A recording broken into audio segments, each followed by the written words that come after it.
The regular meeting of the Annapolis City Council on Monday, September 14th, 2020 will be called to order at 7 p.m.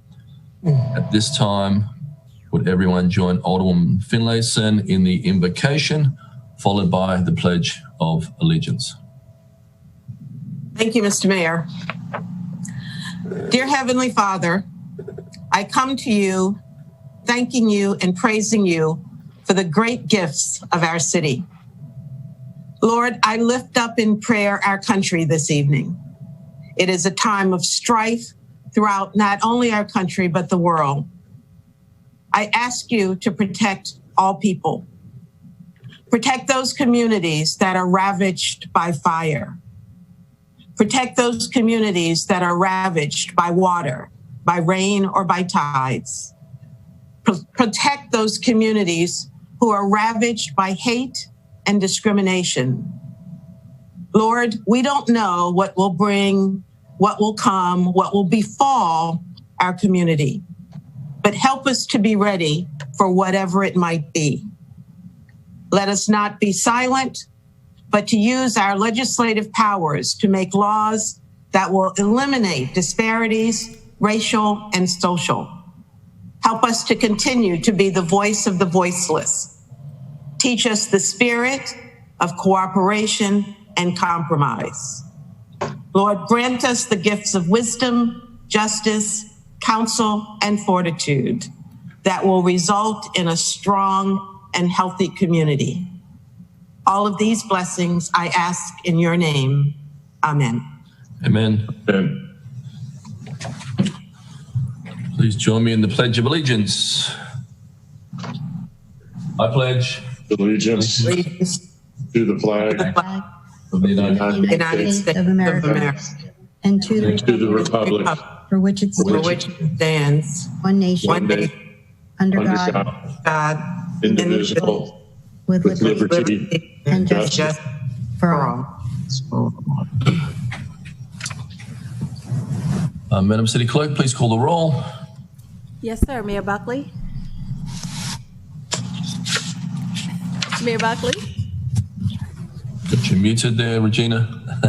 I'm sorry, Mayor Buckley. Here. Alderwoman Tierney. Here. Alderman Payon.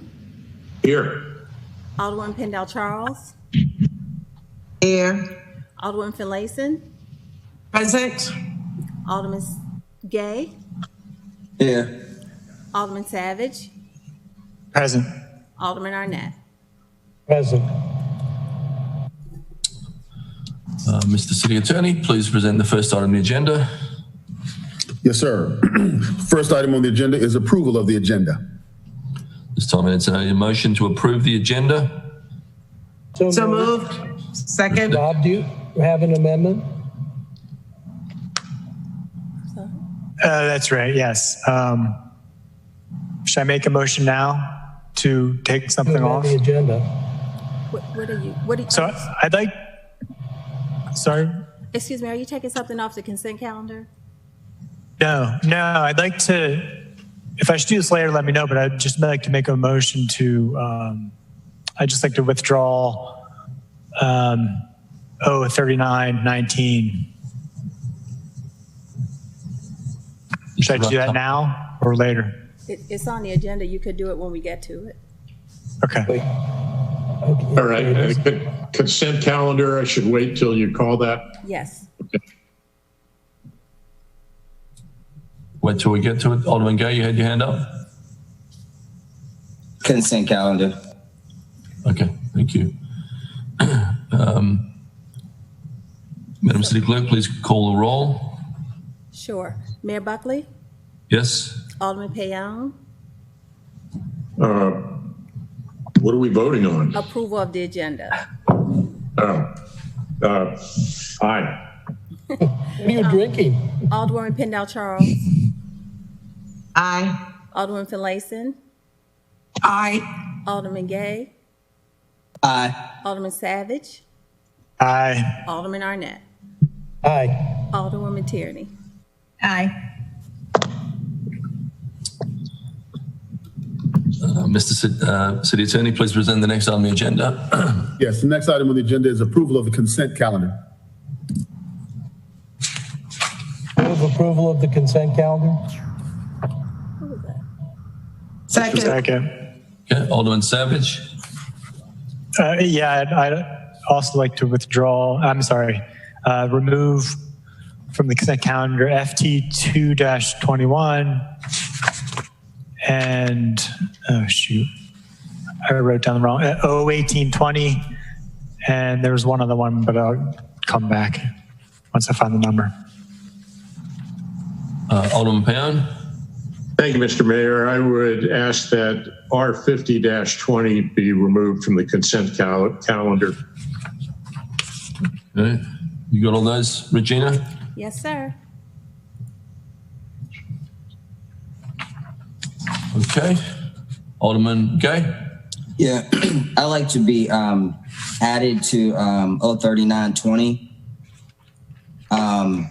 And I would like to pull FT 121, SA 521, 03428, and R 4920.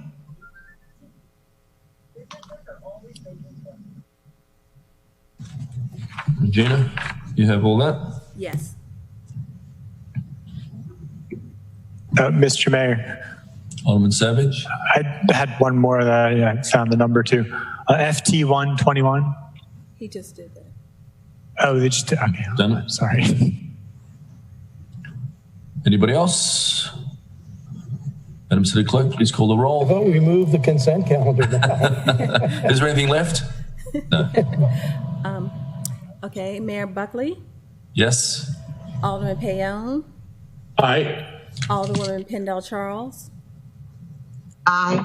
Alderman Finlayson, Aye. Alderman Gay, Aye. Alderman Savage, Aye. Alderman Arnett, Aye. Alderwoman Tierney. Aye. Okay, consent calendar has been approved. Mr. City Attorney, please present the next item on the agenda. Yes, sir. Let me see. The next item on the agenda is legislative actions, second reader, beginning with 01520, Waterfront Mixed Maritime District, for the purpose of allowing professional offices in the WMM zoning district in accordance with certain standards, amending certain parking standards, and making stylistic changes. Mr. Mayor. Motion to withdraw. Alderman Yes, Arnett. I would make a motion to withdraw 01520. Could I get a second, please? Second. Any discussion? Any clarification, Mr. Arnett? I can offer one. Basically, both the Maritime Advisory Board and the Eastport Civic Association have asked for this legislation to be withdrawn until the Maritime Task Force, which we just approved in the consent calendar, can meet and do an overall global evaluation of all of the maritime zoning as well as other items on that task force. And I am acquiescing to that request. Thank you. Alderman Pound. Thank you, Mr. Mayor. I'm certainly interested in pursuing the subject matter of this, and I know Alderman Arnett is too eventually, but it's kind of with great reluctance that I second the motion. Well, it's not a reluctance. I second the motion, but I reluctantly understand why Alderman Arnett is withdrawing it. But be that as it may, I think he's the one who introduced it, and if he wants to withdraw it, I think that's more or less his prerogative. So. Let me just say one more thing about it. I think the legislation is something that I would like to see come back as a part of the task force, but I'm accepting the guidance from the Office of Law that the legislation does not do what it was specifically intended to do, which is to address an issue at the Annapolis City Marina. I still want to find a solution for the Annapolis City Marina, but this isn't the way to do it. And both MAB and ECA have said, hold off and give the task force time to do its work. And then we can come back and talk about the merits of that legislation and possibly for broader than just the WMM zone, could be across all maritime zones. Okay, any more discussion? So all those in favor with a show of hands, say aye. Aye. Aye. Aye. All those opposed? Let's have it. Mr. City Attorney, please present the next item on the agenda. Is this the time for other withdrawals of legislation? Regina, I thought. I'm That sorry. Alderman Savage tried to introduce earlier. I'm sorry, Alderman Arnett. What were you saying? You'd like to remove something from where? No, I was asking if this is also the time Alderman Savage wanted to remove legislation. Is this the time for that or not? I think when we get to We'll it. get to it. Yeah. Okay. No. All right. Thank you. You're welcome. Thank you. Mr. City Attorney, please present the next item on the agenda. Yes, sir. 03419, Planning and Zoning Appeal Procedures for the purpose of clarifying procedures governing an appeal of decision of the Planning and Zoning Director, making stylistic changes and generally related to appeal procedures. Is there a motion to adopt O-34-19? So move. Second. And we have an amendment, 1 to 6 from the Rules Committee. Alderman Arnett. So the purpose of this legislation is primarily, although it wasn't in the original legislation, it's in one of the amendments, is to have appeals hearings before the Board of Appeals as appeals on the record as opposed to de novo, which means you basically start from scratch. You hear over again all of the things heard either by the planning director or the planning commission. This went before the planning commission and they recommended favorably. It was before the rules committee. And there was, we offered some amendments, including there were some amendments coming from constituents to drop some of the language that was in the ordinance. The rules committee saw the wisdom of recommending that amendment. So that's the overview. We can get into the nitty gritty of it amendment by amendment, but I would move approval of all of the amendments from the rules committee. Mr. Mayor, all 6 of the amendments were given a favorable recommendation from the Rules Committee. So Alderman Arnett, is that a motion to amend O-34-19? Yes, with the 6 amendments from the rules committee. And a second? Second. Alderman Tierney? Question. The recommendations from the planning committee had about a half a dozen amendments to incorporate in it. It's a little difficult for me to see if all of their recommendations were incorporated in the amendments that the rules and city government included. I can only say without going back and reviewing that was our intent, was to honor the recommendations. I don't think they made, well, I'm looking at the planning commission report right now. I'm not sure most of the things that I see in their report on page 2 of their report are wording changes, which I think we have accomplished in the amendments from the Rules Committee. I could stand corrected on that, but I believe that's the case. That was our intent. Thank you. Thank you. Okay, all those in favor of a motion to amend O-34-19 with a show of hands, say aye. Aye. Aye. Aye. All those opposed? Is there a motion to vote on whether the amendments to O-34-19 are substantive?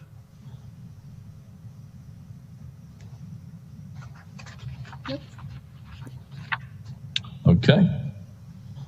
Is there a motion to adopt O-34-19 as amended? On second reader.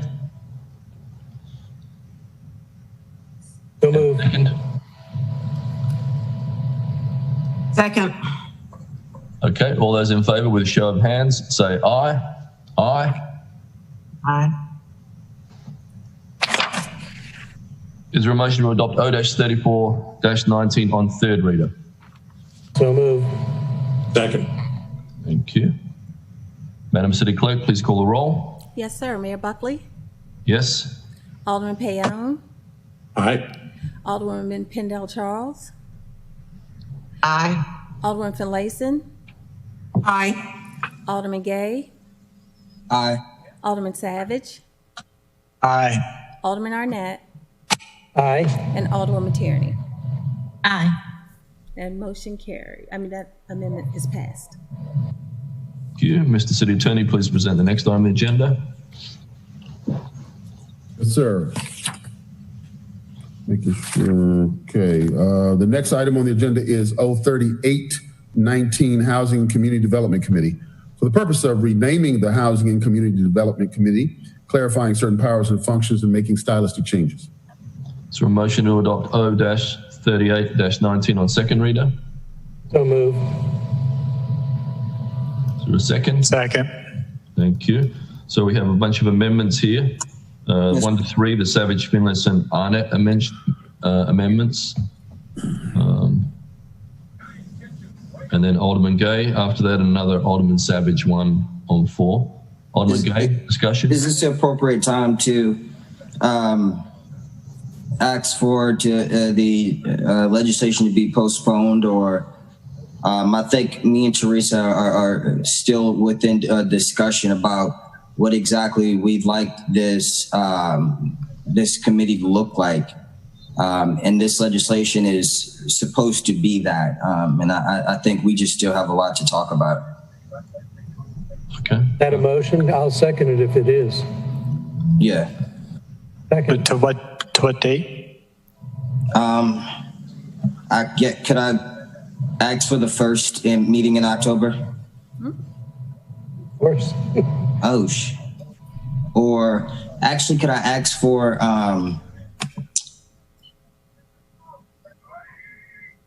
when would the 28th or the 29th? Not a legislative meeting. There's not a legislative meeting. The first meetings of the month are legislative.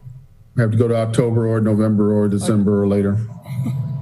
All right, well then put it on October. Okay, so it's a motion to postpone. All those in favour with show of hands, say aye. Aye. Aye. Aye. All those opposed? Thank you. Mr. City Attorney, please present the next item on the agenda. Yes, sir. The next item on the agenda is O-39-19 accessory dwelling units. For the purpose of allowing accessory dwelling units in all zoning districts that allow single-family detached dwellings, establishing use requirements for accessory dwelling units, adding certain definitions, making stylistic changes, and generally related to accessory dwelling units. Okay, Alderman Savage. Yeah, thank you, Mr. Mayor.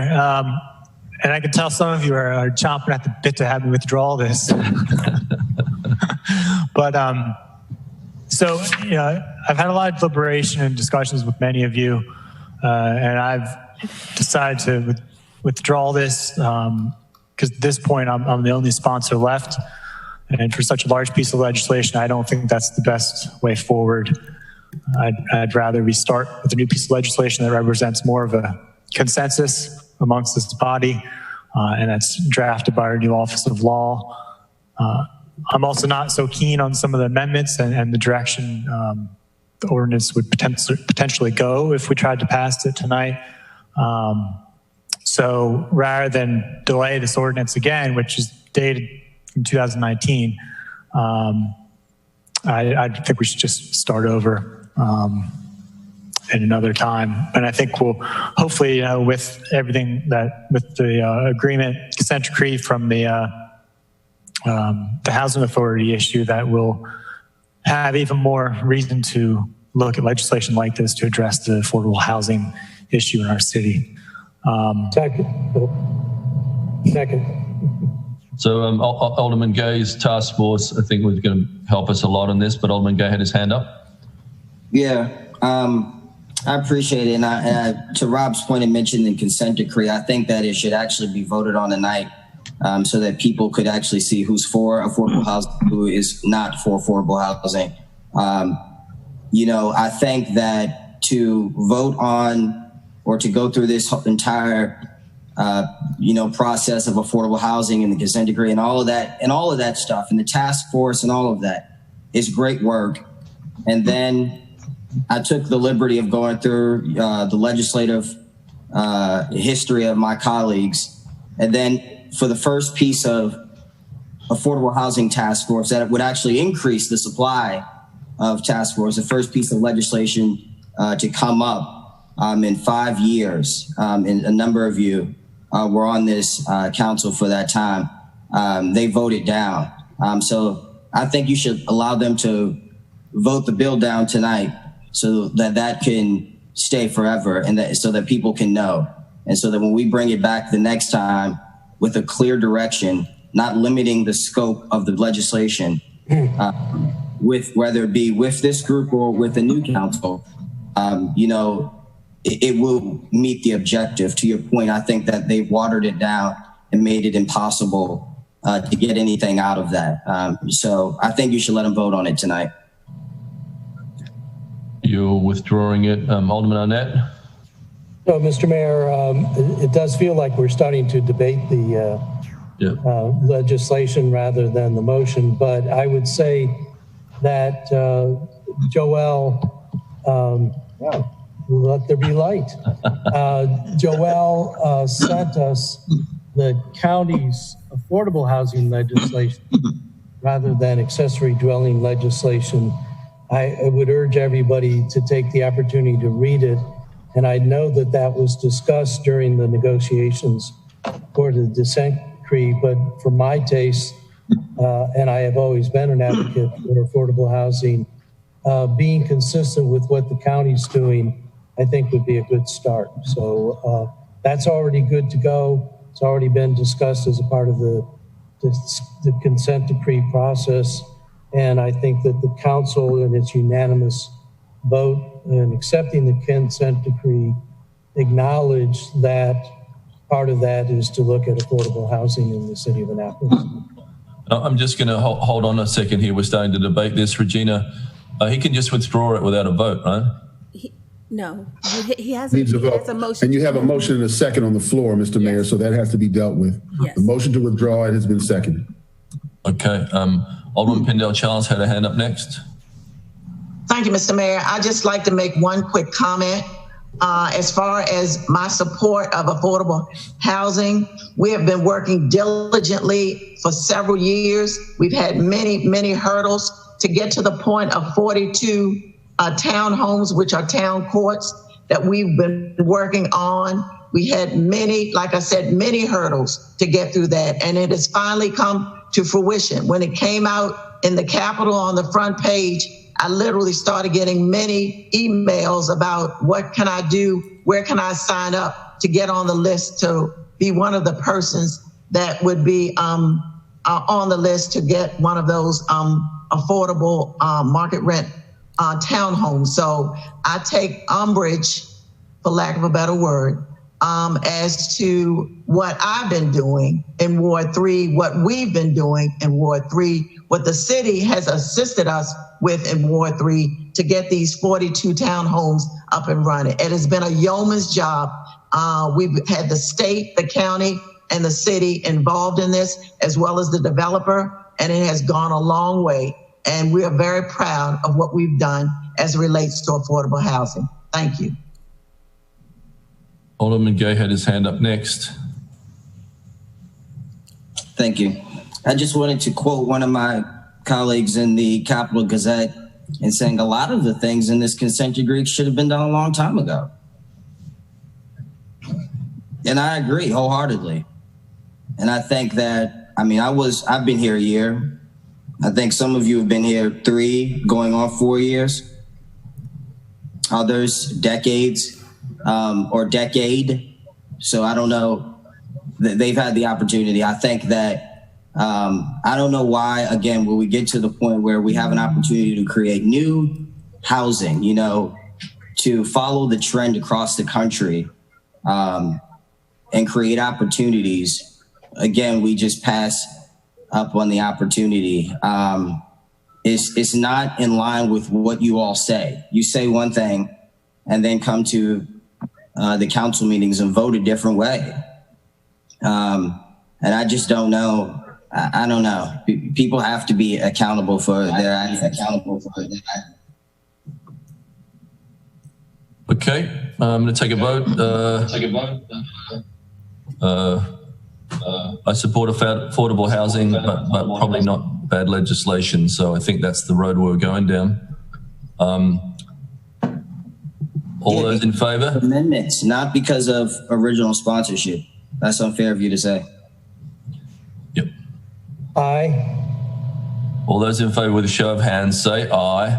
Aye. Roll. Aye. All those opposed say no. The motion carries.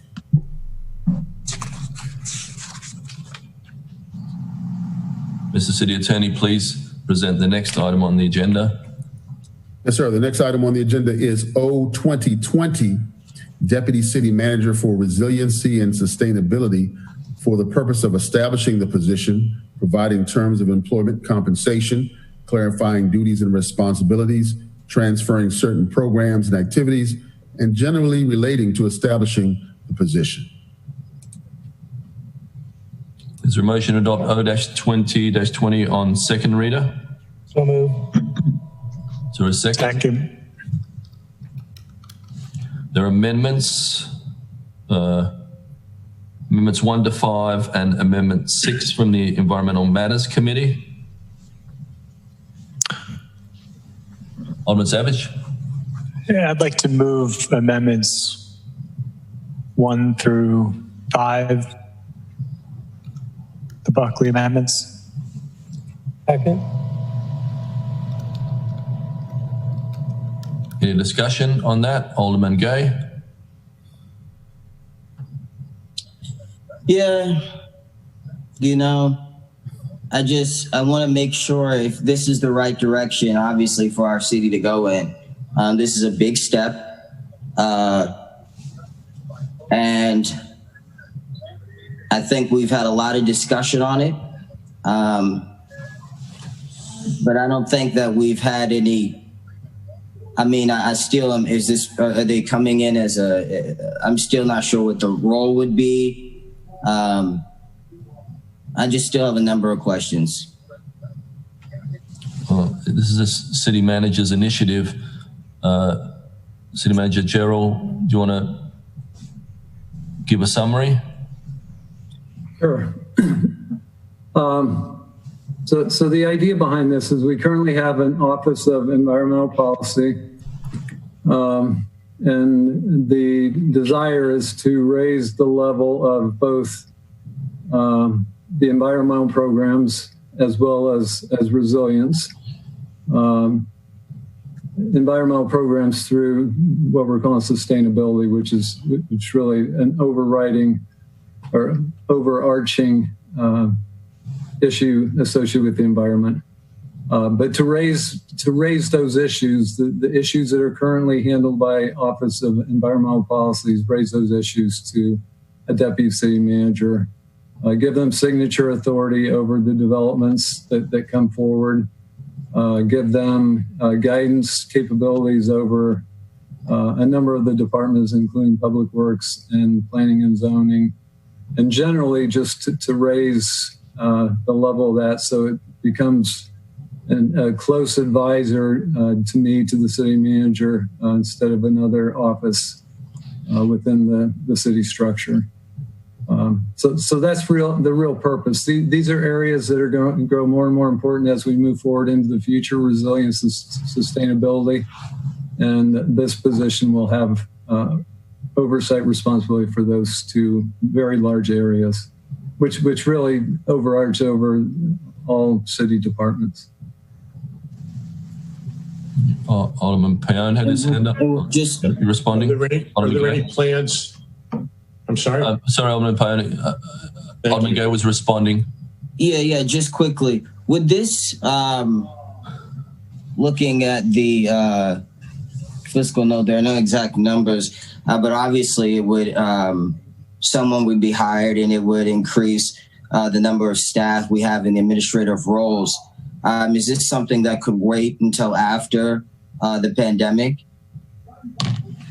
So it doesn't raise the number of people at all. We have 3 people currently performing that function. 2 of the positions will move to the city manager's office. 1 position that the forester will move to planning and zoning. So there's no increase for any of those positions, or would it stay the same exact? Stays the same exact.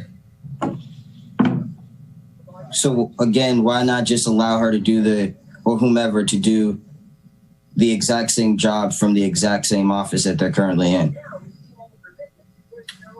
Well, the purpose is to raise the level of authority for that position. So right now they're an office manager for 3 people and become a part of the city manager's office with the authority of the city manager.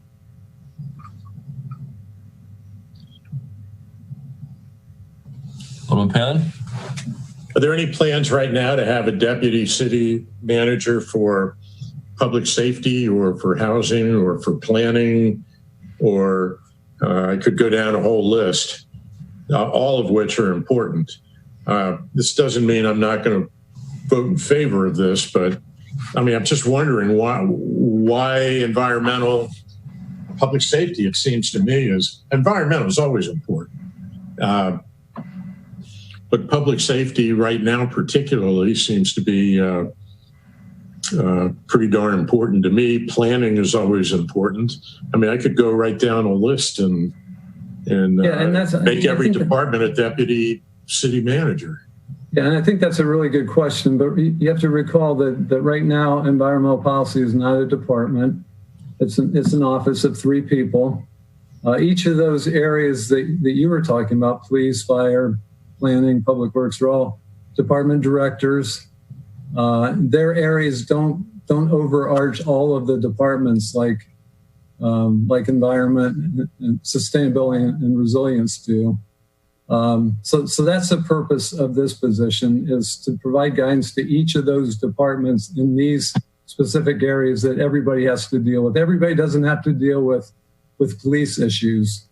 That's the police department that deals with those. Likewise, better be careful when you're saying things like that. Public safety is on everybody's mind and almost always is. Yeah, no doubt about it. But that wasn't my point. My point is it doesn't overarch all of the departments like resilience. It doesn't interact with all the other departments. But it definitely is very, very important. No doubt about it. All right. Thank you. Alderman Gay had his hand up, then Alderwoman Finlayson. I mean, to Fred's point, I think that housing is important. And it's obviously something that is not on the forefront of everyone here's mind. And I think that it is something, though, that is the foundation of our city. And we have now 1 person and doing a lot of those roles. Why not elevate her? Why not? Obviously, the consent decree calls for us to create now or merge those two offices or roles, but there still be no, leadership or direct leadership. She'd still be under planning. Why not allow her the opportunity, or any individual, to put housing as a focus? I mean, isn't that wouldn't that be our priority moving forward? If people can't live in our city, we have no tax dollars. We don't have tax dollars, then what do we spend? Yeah, that definitely is a priority. But again, that doesn't touch on every single department like resilience and sustainability does. So the purpose of this is just, since each department has a piece of resilience and sustainability, that this provides overall leadership for those specific areas. Not every department touches housing. Some don't ever touch it, and some do more than others. But as far as resilience and sustainability, every single department has some aspect of that. But do you see the conflict where the conflict is where it appears that you are raising one issue based off of legitimate concern that it is the priority of the city when there are a number of things going on that are of higher priority? I'll let the council decide what the priorities are. I know we have a lot of very important priorities, and we. Well, if you don't have a place to live, then I don't think they give a damn about rising sea levels. I mean, to be quite honest. Alderman Finley Simmons next. That's who the priority is to. Yes, thank you, Mr. Mayor, and thank you, Alderman Payon and Alderman Gay. Because I support the sentiments of both of you. This legislation has concerned me from day one. Actually, it concerned me last year when there was an effort to move this position to the mayor's office, and that was not successful. So we are back with new legislation. Let me be clear that the environment is important to everyone. And we only need to turn on our TVs this evening and hear how our country is dealing with environmental issues, from fires in California and Oregon and Washington to, hurricanes in the Gulf. There's no question that's important. And when you turn on different channels, you hear about protests that are going on around the country, and you hear about crime around the country. We have any number of issues that we need to focus our attentions on. And City Manager Gerald, you're right. You know, it's about what the City Council's priorities are. You know, I'm concerned that we are focusing our efforts here on one priority and we're ignoring the others. Alderman Gay, you're absolutely right. Without adequate housing, we will have any number of other issues. And we see them in our city. And even though Alderwoman Pendell Charles was the one to speak, I had legislation 3 administrations ago dealing with housing, and actually had a housing program, but could not get it funded through the council, and had a banker prepared to help us with workforce housing. Tried to get it through the county, wasn't successful there either. So there is a history. And it seems to be we get roadblocks when it's time to talk about actually putting things into place. So, you know, you're absolutely right that it's not a priority, and it should be. You know, I asked back in the spring, or maybe a year ago probably, why this position would oversee planning as well as public works. And I heard from the directors it should not. And now we have legislation suggesting that it should. You know, I'm always leery when we change our minds about things and why that is. If we're going to make a deputy for sustainability, that's great. At the same time, we should have a deputy for public safety, and we should have a deputy for housing, and we should have a deputy for planning. You know, let's put all of our priorities out there, and let's address all of our priorities. And then when we hear you're spending too much money, we have too many people, you know, too many initiatives, then we can all say, but our priorities are being met. We can't say that right now. So I'm not going to support either one of these pieces of legislation. I think it's a mistake. I think it's leading us down a slippery slope. I would hope that we'd back off and have some real retreats and talk about what our actual priorities are. Thank you. Alderman Arnett had his hand up, then Alderwoman Tierney, then Alderman Savage.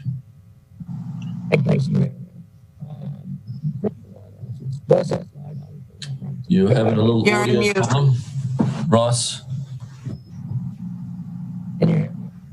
No, your speech is all garbled. It's something with the connection, I think. Do you want to, Ross? No. Why don't you sign in and sign out again? I'll go to Alderwoman Tierney, and then I'll pick you back up. Thank you, Mr. Mayor.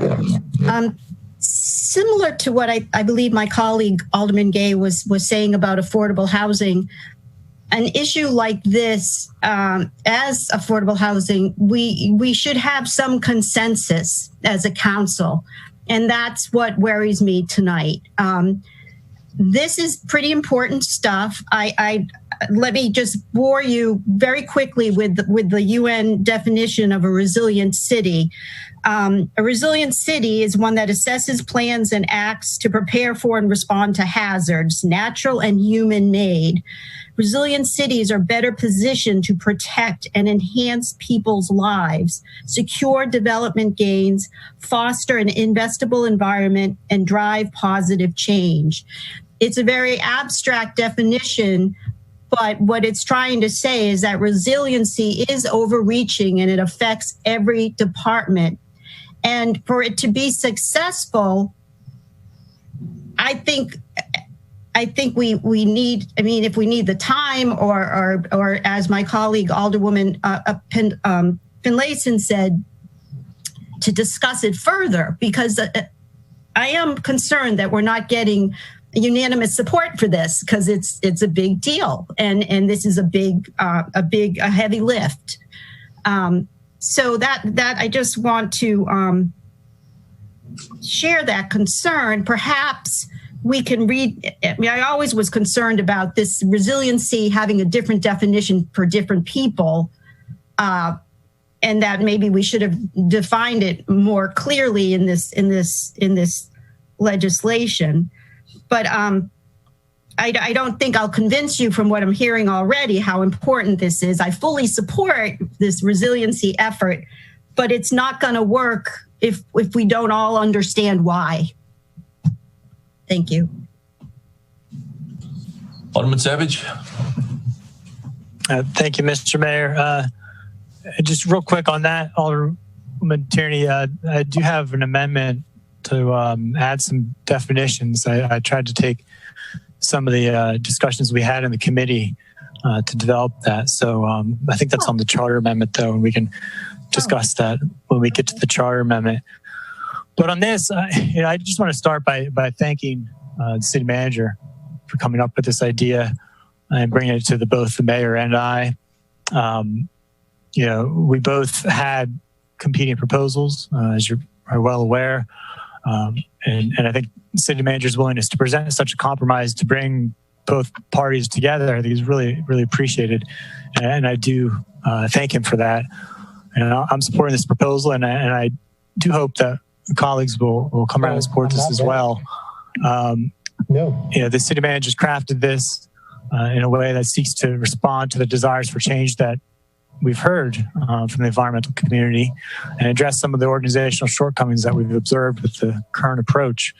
On top of that, I think, as he said, it really sets us up for the future by placing a focus on resiliency, which is primarily about the ability to adapt to climate change, and sustainability, which is focused on ensuring that we can meet the environmental, economic, and social needs of today and into the future.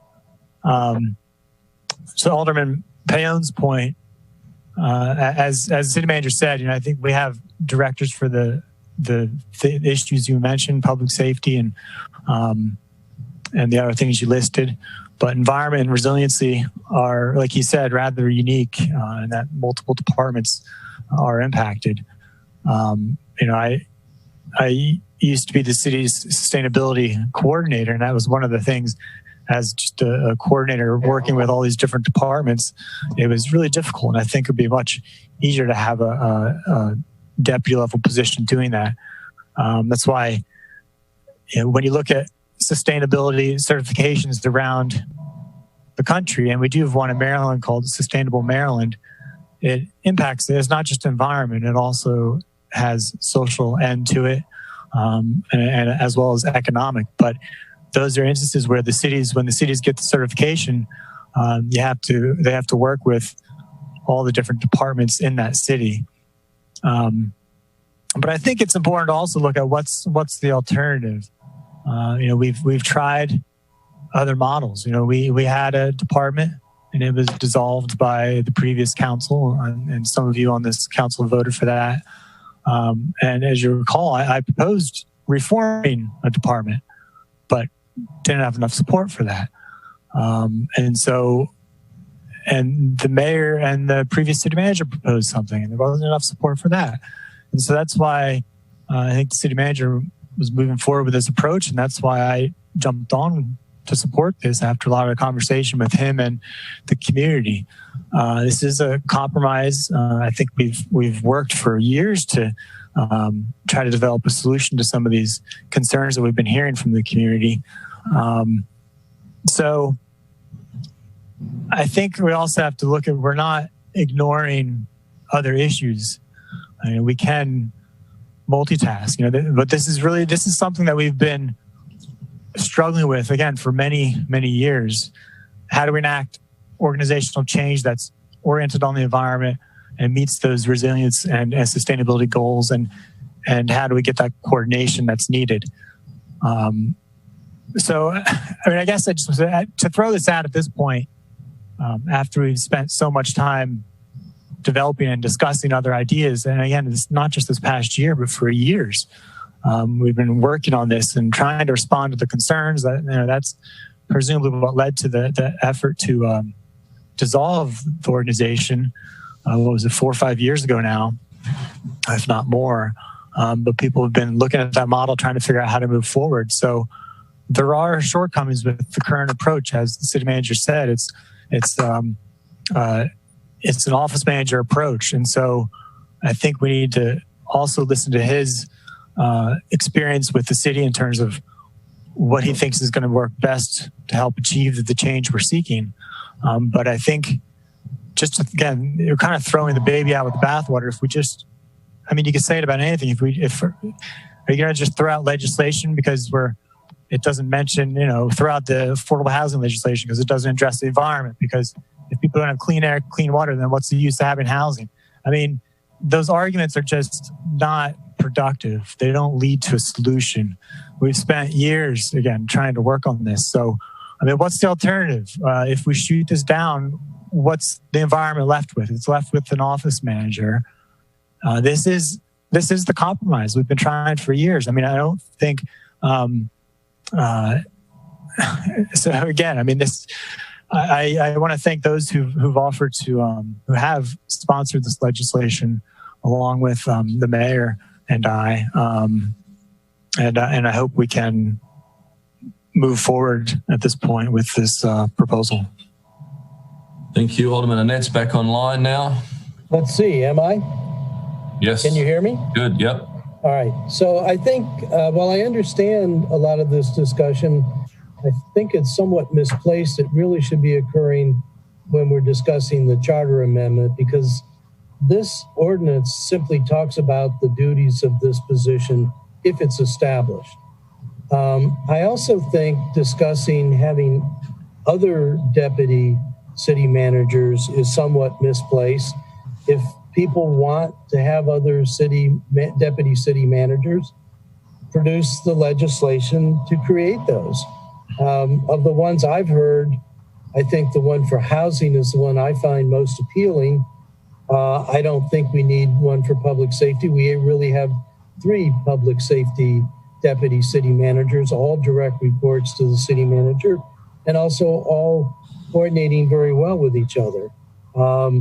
So to me, I would have preferred we had discussed the charter amendment first, and then this, if that passed, this sort of is an afterthought. It just defines what the roles are and the duties are for the position that we've recreated with the charter.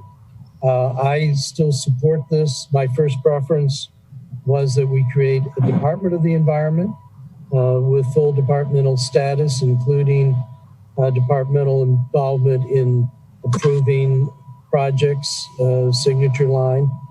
But this is the choice that the city manager made. I respect his decision to do it. And this really is his city to manage. Obviously, we have a stewardship role. We are the policymakers. And if we don't think this is good policy, then I don't think we should vote for it. But I'm perfectly content to accept the guidance from in the desire of the city manager that we proceed this way and give, and this isn't just environment, this is also resiliency and sustainability that are being brought into the picture. They're very important things that are near horizon. The resiliency authority is coming up. And of course, sea level is unfortunately coming up sooner and sooner and sooner. So I think this is broader than a Department of the Environment. And so I still support this. I am likely to support other notions of other city deputy managers where they're cross-cutting. But this is what's before us right now. So there are a lot of hands up. Alderman Pendell Charles has not spoken yet. Thank you, Mr. Mayor. As often the case, I see both sides, but this may lend something to the conversation. Last November 15th, I had a 2-hour meeting with Mr. Dan Neese, who had been working with us for a couple of years on this resiliency issue. And he had indicated to me that he had had a very intense and long conversation and meeting with Mr. Will Rowell as well as Mr. Adetola Ajayi in the mayor's office. And they were extremely impressed and ready to embrace this resiliency issue, especially as it related to the African-American communities, especially those in the Eastport area. And they had a really robust conversation. I had one with Mr. Neese, and I believe he did come before us in a work session, and he was pretty graphic about what could happen. And in the meantime, I think Mr. Ajayi has come up with a preliminary, very preliminary plan to integrate what Mr. Neese has been doing, as well as what the city can do, and how we can integrate that into this position as well. So all is not lost. We have, we are able to bring all of those issues to the table, but he indicated to me, Mr. Neese, as to especially what Eastport would look like and what would happen to Eastport as a whole, whether it's Harbor House, Eastport Terrace, or those homes on the water, if we did not do something when it came to resiliency. And like I said, Mr. Ajayi and Mr. Rao were very impressed with Mr. Neese and embraced what he was indicating. And so we can bring all of this into under one tent, I do believe, based on those conversations and those meetings that we've had. So hopefully that what I gained and what I gleaned is helpful. So Alderman Tierney had a hand up. Who else would like to speak? Alderman Finlayson, then Alderman Gay. Yeah, I'll be quick because I already spoke. I realized that I spoke more about my concern than supporting this legislation, which I do. And Alderwoman Pendell Charles brought up my reason for this definition being so important, because sustainability, for example, could be introducing energy efficiency to affordable housing, ensuring that we have, solar panels or whatever. I mean, that's how overreaching this task is. And I thought maybe it would be helpful if City Manager Jarrell just sort of walk through what a day in the life of this position would be. What does this person do when they wake up in the morning? Would that be appropriate? Stump. Sure. Well, let me think. That's a really good question. I hadn't really been prepared to discuss, but clearly, there's a few really important things that this position needs to do. One is that any project that comes through the system that is going to have environmental repercussions, any development project, any city project, any project that has environmental or resiliency issues associated with it need to be reviewed and approved by the person in this position. We really need to start looking at all of our projects from the lens of resilience and sustainability. And I don't think that that's happening enough today. And that really needs to happen, especially for resilience. Sea level rise, that's not happening at all, and it needs to. So that's one. Number two is they're going to be the touch point for the environmental community. That's true to some degree today, but it needs to be even more so, where what the interests and the input of the environmental community need to come into the city and be processed and then applied to the things that we're doing day to day. The other big thing is we've got an MS4 permit, which is our stormwater permit.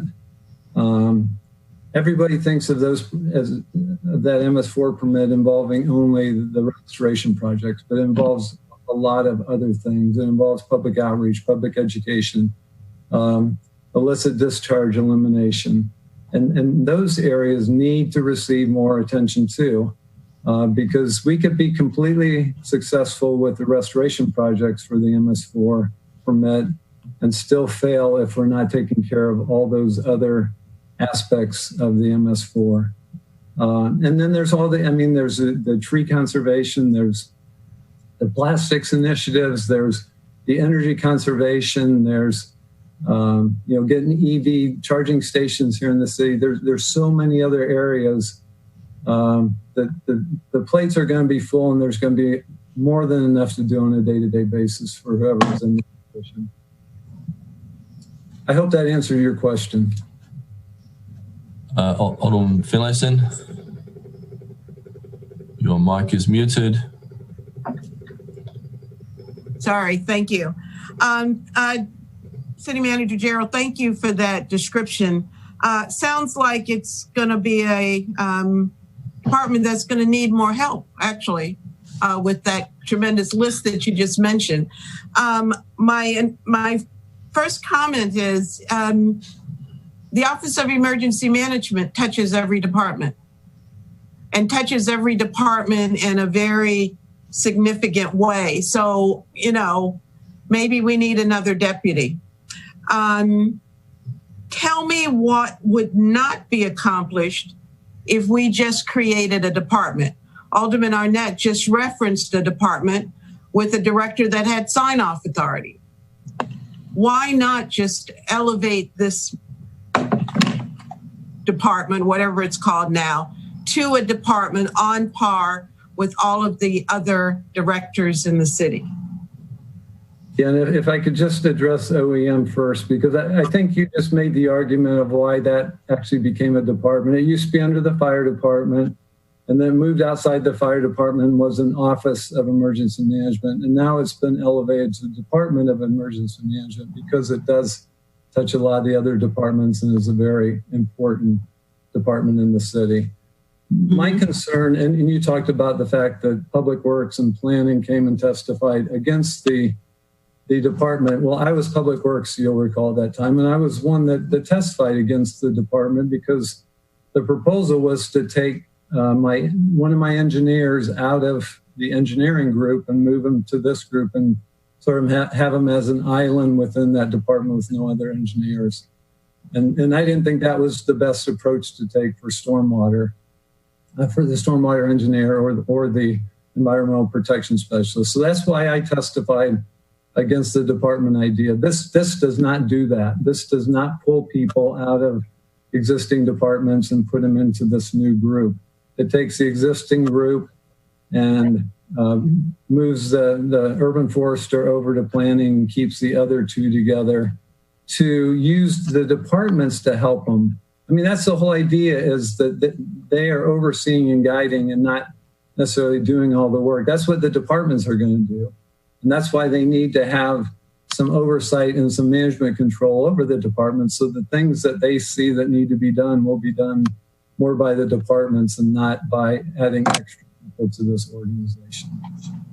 So that means that this deputy will oversee the planning director, who's certified and credentialed in all the things that will be a part of any planning process for a project. And likewise, this person is going to oversee the public works director, who's credentialed and certified in his job titles that as expansive as they are, which is part of my concern. You know, we are putting, that's my concern. I don't want it to get, you know, into too much, but you understand what I'm saying. Yeah, if I could just address that. So the reporting relationships of all the directors are not going to change. So what I'm talking about is oversight and guidance for these specific areas, for sustainability and resilience, not for all of their day-to-day activities. All their day-to-day activities, they still report directly to me. There's not, the only reporting relationship is going to be the one person that comes with that position, the environmental specialist, I guess is the job title. That will be the only direct report to the deputy. All the department directors still report directly to the city manager. So does that mean that we're going to be doing a job search for the person that has the skill set that we're looking for? We'll need to determine that. This is an at-will position, so if we feel like we don't have a qualified individual, we can do a job search, or we can appoint somebody if we feel like they have the credentials for the position. Okay. And that was a question from the community that I just got popped up on my phone, so I had to ask it. Thank you.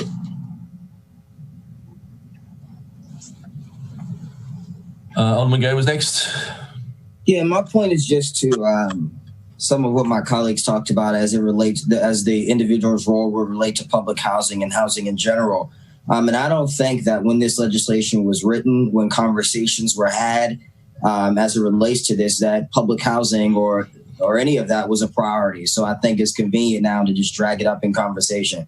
I think that if water access and environmental safety and equity was important to the city over the course of the last 50 years, they would have made the appropriate changes to the water area near Eastport Terrace and Harbor House. That's something that still has not been done. So I don't believe that this role is, hyped up to be, the savior to equity, environmental equity across for public housing residents. And I don't want it to be portrayed that way. And I want to make that clear to my constituents that may be listening. And that's my final point on that. Alderman Pendel-Challis has a hand up. Well, just one quick comment, Alderman Gay. Like I indicated, I had my meeting, 2-hour meeting with Mr. Neese on November the 15th of last year. There had also been, I think he had presented to the council a couple of months before that, might have been June or May, but I wasn't able to make it. So he indicated to me that he had talked with Mr. Rowell and Mr. Ajayi. So that might be a conversation you might want to have with Mr. Neese and or Mr. Rowell and or Mr. Ajayi to get more of a clarification on what they discussed over the past year and a half. Thank you. Thank you. Alderman Savage has his hand up. Thanks. Just a quick response to that. Alderman Gay, sustainability, and this is how I tried to portray it in the definition that I'll be proposing to the ordinance. It comes from the UN, and it's used by Sustainable Maryland and other groups. Sustainability it includes, again, not just the environment, but economic and social, but it includes those because you can't have environmental sustainability without the social equity component. So, I mean, that's why back in 2007, I think it was, when the council adopted it's called the Community Action Plan, which was the city's sustainability plan. It included goals. And those goals included things like public water access underneath the social equity. It included things like more localized economy, because that's a part of that's always been a part of that sustainability. And that's why I think it's good that was included in the title of this position, is to clearly include that this isn't just about water quality. We can't achieve water quality unless people have access to the water and have the equity to be able to enjoy and learn about those resources and just be able to breathe clean air and have clean water. That's a part of it. So I think that's, I don't want you to, at least in my mind, I just want you to know that's a part of the picture. And again, that's something I worked on for 6 years in the city. was the sustainability issues. And and that's why I think there's the benefit to this approach is that this position would have that authority to really work really closely with these other departments and employees in the city. So, for example, on the redevelopment for Newtown, they could take a look at this project and because, for example, our stormwater engineer has a lot to look at, and Public Works has a lot to look at. But if there are opportunities for, say, permeable pavers, or opportunities for green roofs, or opportunity for something that'll help build cleaner water out there, or help collect more trash, like put trash collectors on those inlets, they could help work with planning and zoning to put more trees up and say, here are a couple opportunities that you can take advantage of under the law, and just work with them on that kind of thing. And so those are some of the benefits that, at least that I think can be offered by this kind of a model. And because otherwise you can't really achieve that much under the current setup, because again, as the city manager said, this position is just like an office manager. It doesn't have the full weight of the city manager's office to really emphasize these other issues that need to be emphasized. I'm just responding quickly to that. Again, I get your point, but I think that whomever is selected for this, whether it be someone that you appoint, or if you actually go out and do the search and find someone, I would hope that because it is not written in these duties or in this piece of legislation that is before us, that would be a priority of theirs. And so I would hope that person would stay committed to those communities. And because I don't see it, and I think that the general conversation is good, but I've learned very, very quickly that without it being written down on paper, it means nothing, because people's words mean nothing. So I will not vote for this portion of this legislation tonight. So Alderman Arnett had his hand up, then yes. Alderman Payon. Point of information, Mayor. I believe there's a motion on the floor to discuss the 5 amendments. It's been seconded. While I think all of this conversation is productive, it's not to the point. The point in the motion is to accept or not accept the 5 Buckley amendments. Okay. Well, I think it's pretty clear where we are here. I think we're going to go forward. Can you propose the amendments, please, Alderman Savage? They have been proposed and seconded. Yeah, but hang on. They have been seconded. Yes, there is a motion on the floor. Amendments 1 through 5 were moved by Alderman Savage and seconded. Okay. Thank you. Mm-hmm. Alderman Payon, hand up. Thank you, Mr. Mayor. I'm having trouble picking up Granicus on my iPhone tonight, and I can't use a Granicus on my iPad, obviously, or I lose everybody here. Can you quickly tell me what the 5 amendments are? Are these minor amendments? Are these major? I don't care about the ones that are rephrasing something or spelling something correctly, but I'm kind of blind here. Alderman Savage. They're technical in nature, like where the city forester reports. Ross, I'm having trouble hearing you. All right, well then somebody else will have to explain it. Ross, I can respond, Mr. Mayor, may I? Yes, please, Alderman Savage. Yeah, and this kind of goes to Alderman Gay's point. This legislation is not the meat of the effort here. This really just makes some of the changes so it makes sense organizationally. The charter amendment is where the duties and things are listed, such as, and that's where Alderman Gay lists the things you're talking about in the charter amendment, and I'm happy to go over that with you in there. But to Alderman Payon's point, these amendments are from the administration and are just technical. And I don't know if the city manager or the mayor want to speak to these, but I remember now. I've read them. I just don't have them in front of me. Thank you. Okay, there's a motion to amend and a second. All those in favour with a show of hands say aye. Aye. Aye. All those opposed say no. No. Thank you. And is there a motion to vote on whether these amendments to O-2020 are substantive? I have one more amendment. This one more. Oh, sorry about that, yeah. Sorry, Rob. It's all right. So I'd like to move Amendment 6 from the Environmental Matters Committee. Second. So this one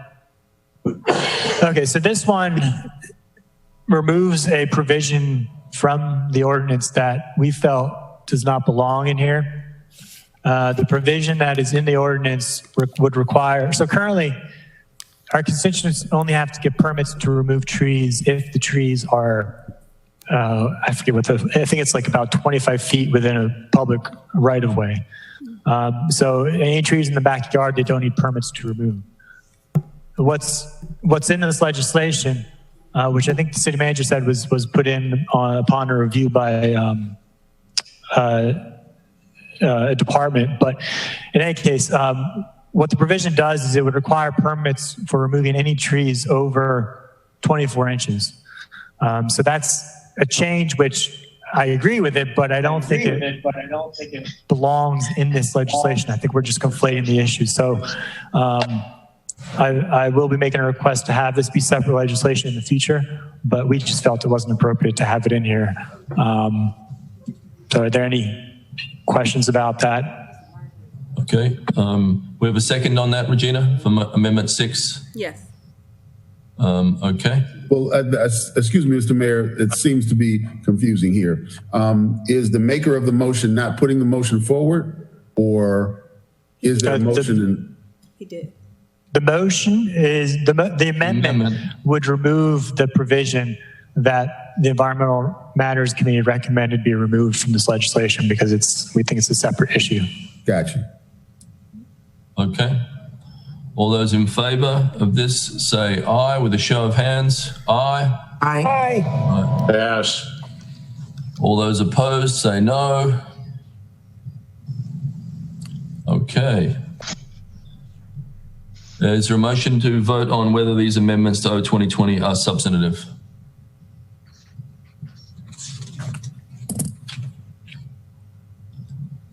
Is there a motion to adopt O-20-20 as amended on second reader?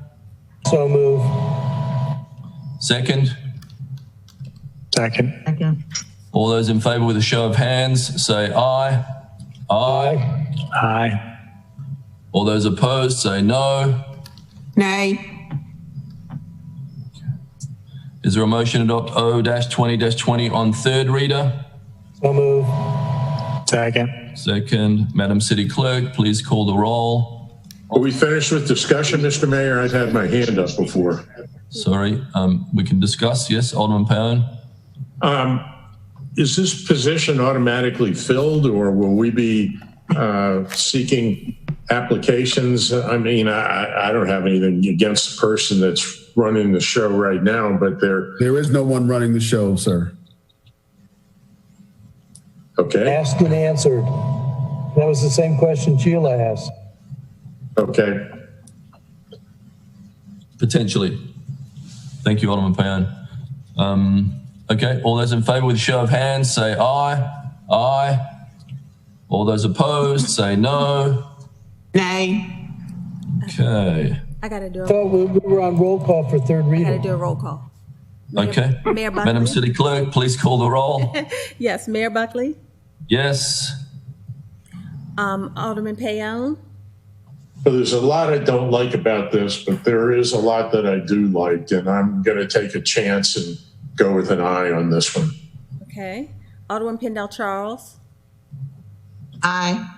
Alderman Finlayson. Nay. Alderman Gay. No. Alderman Savage. Aye. Alderman Arnett. Aye. Alderman Tierney. Aye. The ordinance passes. Mr. City Attorney, please present the next item on the agenda. Yes, sir. The next item is CA120, Deputy City Manager for Resilience and Sustainability. This is the charter amendment. Is there a motion to adopt CA 1-20? So move. Second. Second.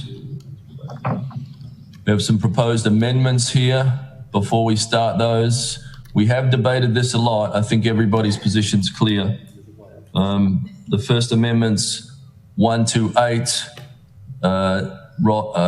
Alderman Savage or City Manager Gerald could elaborate if you want.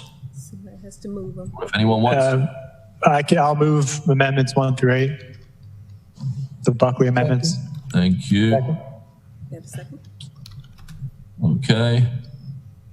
Gonna move them forward. All those in favor with a show of hands, please say aye. Aye. Aye. All those opposed, say no. Nay.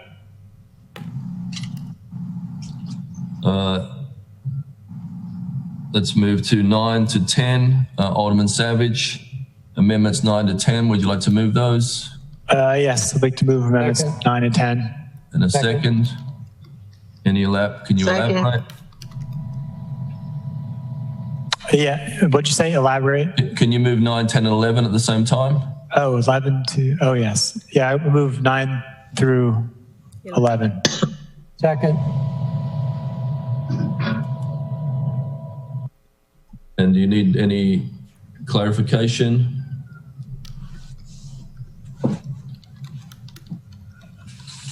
No? I can offer any if people want. No one's up. Okay. These are from the Environmental Matters Committee, and then the first two are from the Environmental Matters Committee, and the second one is from myself. It includes the definitions of resilience and sustainability, and again, I think I took the resilience definition from the UN, and the same thing with the sustainability, except I added to it. But yeah.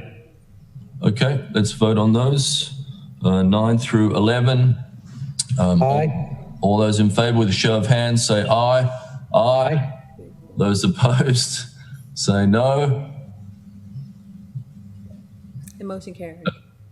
Okay.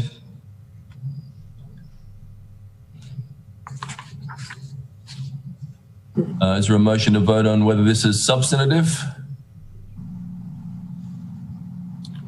Thank you. Is there a motion to adopt CA-120 as amended on second reader? So move. Second. Thank you. All those in favor with a show of hands say aye. Aye. Aye. All those opposed say no. Nay. Is there a motion to adopt CA-120 on third reader? So move. Is there a second? Second.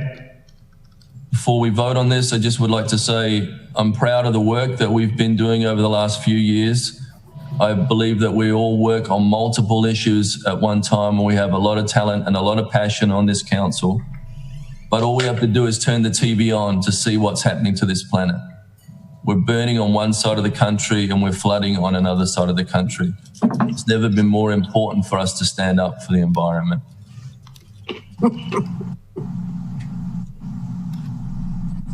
Okay, Madam City Clerk, please call the roll. Yes, sir. Mayor Buckley? Yes?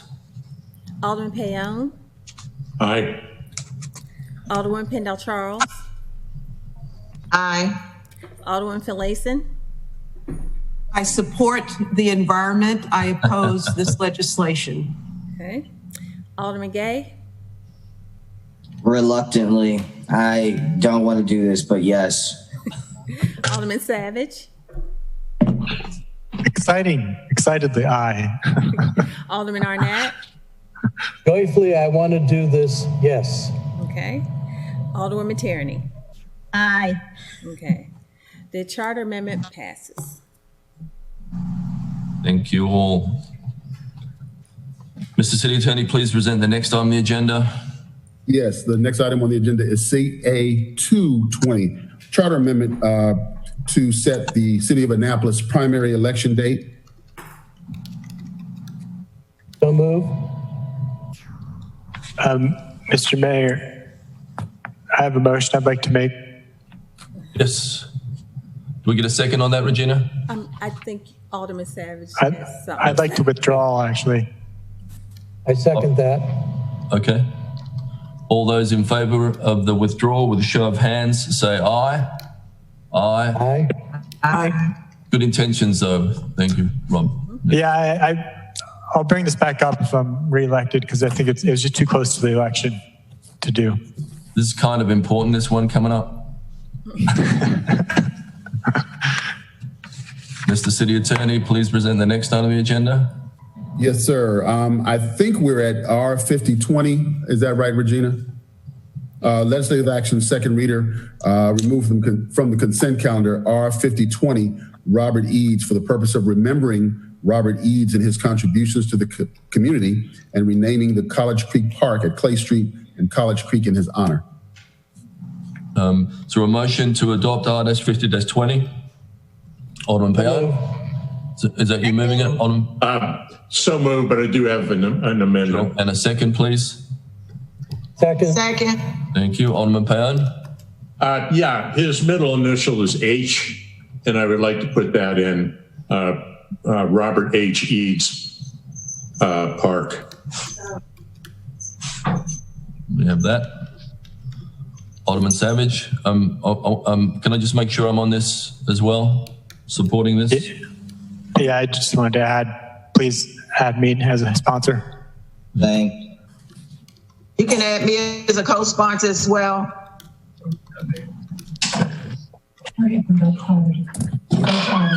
Okay.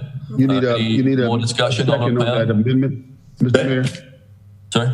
You need a second on the amendment? Second. Regina? I'm sorry, it's just to add his middle initial. It's technical, so we'll just put it in. We don't. Okay, great. Thank you.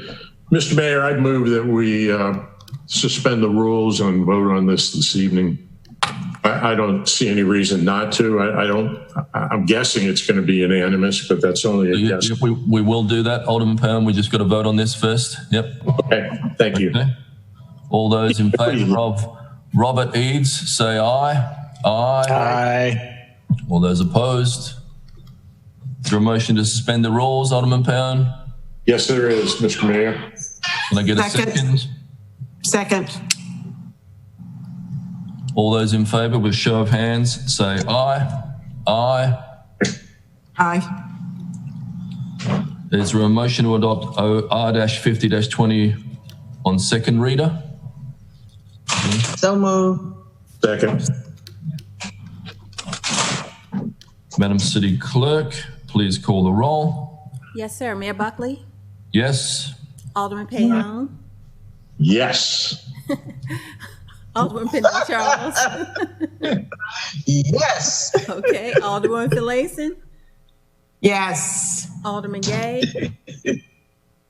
Yes. Alderman Savage? Aye. Alderman Arnett? Aye. Alderwoman Tierney? Bittersweet, yes. Okay. I wish Robert was here to see this unanimous vote. Yes. I do too.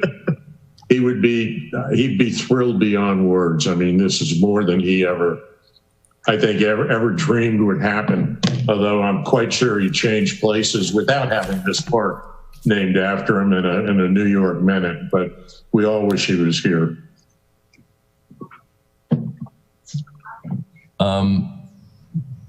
You might have to walk me through what's been put on the back of the agenda here, Regina. The next item is FT 120. ST 120. FT 120.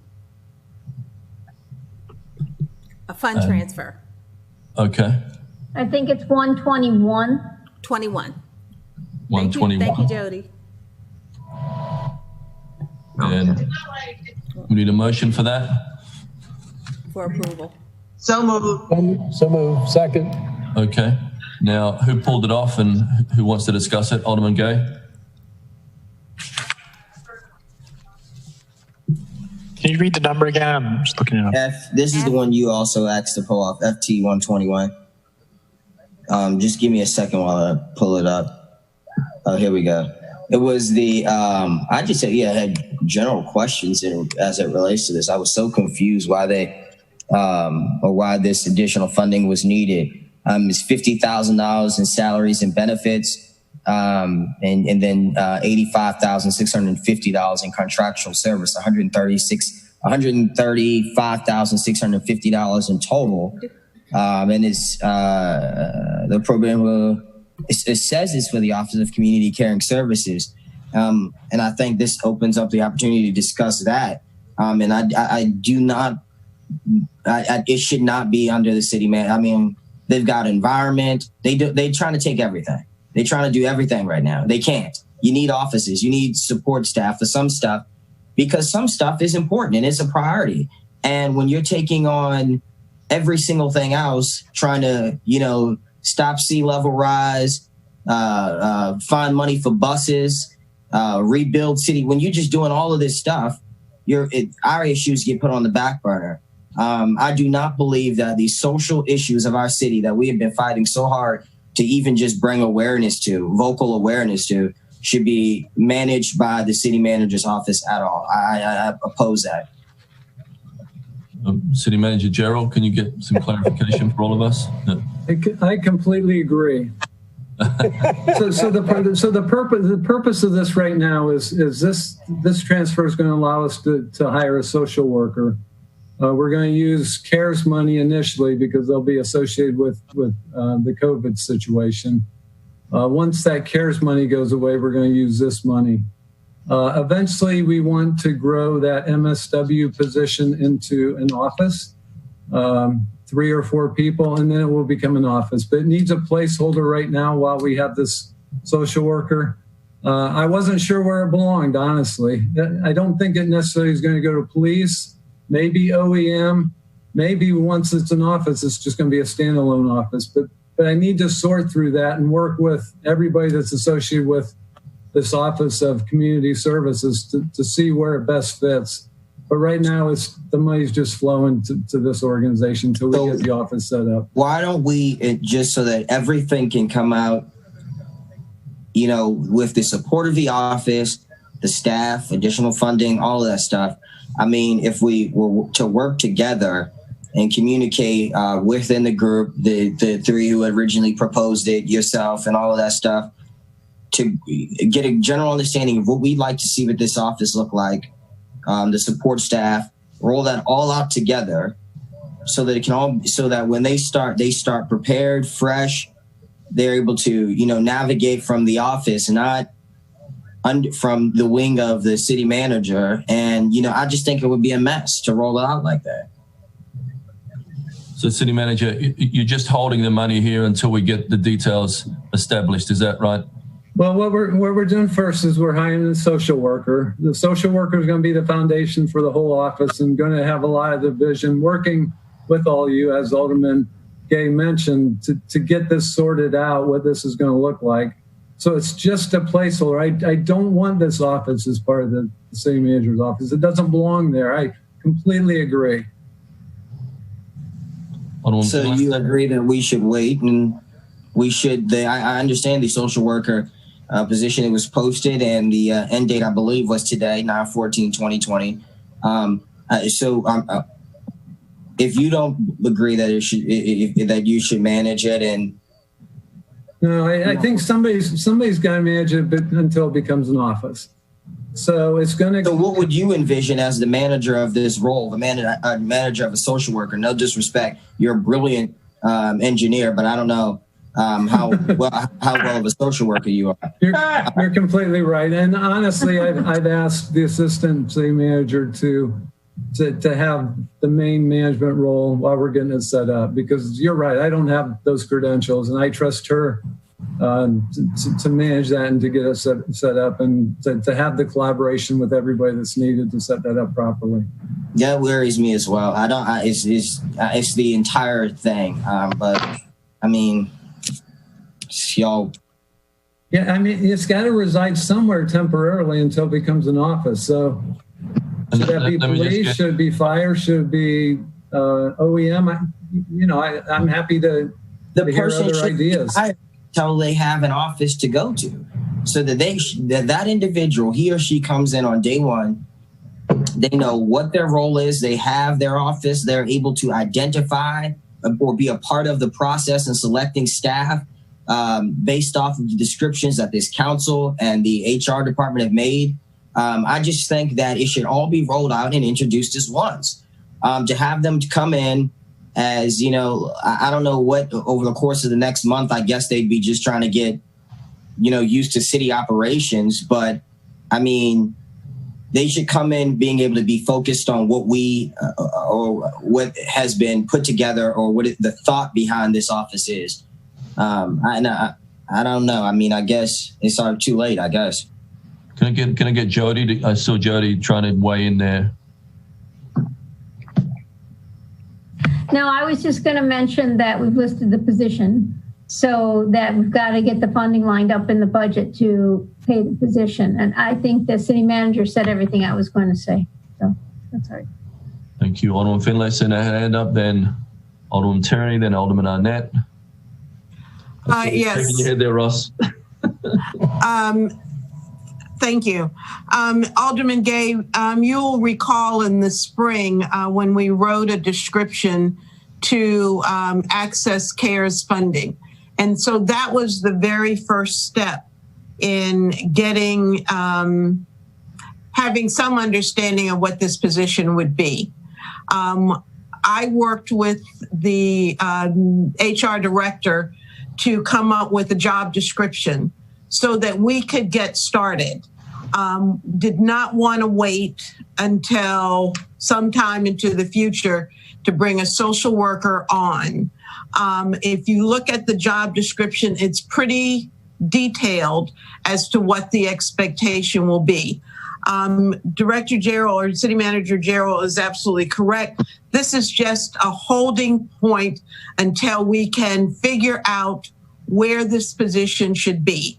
And I personally spoke with the city, the police chief, the OEM director, the HR director to find out where the best location would be. We can't afford at the moment to have an independent standalone office. This is a first step for us. So don't think that we're kind of floundering. I mean, we're not laser focused, but we have a pretty good idea where we want to go. And so this is a big first step. And we want things to change starting as soon as that person comes in. And with the job description and with the city assistant city manager overseeing it and understanding at least what we expect, I think we're off to a good start. So thank you. Who did I say next? Alderman Tierney, right? Alderman Tierney, then Alderman Arnett. Anybody else? Yeah. Maybe I misunderstand this. I thought that this was specifically an accounting vehicle, if you will, to accommodate my colleague Alderman Gay's Amendment 22 to the budget.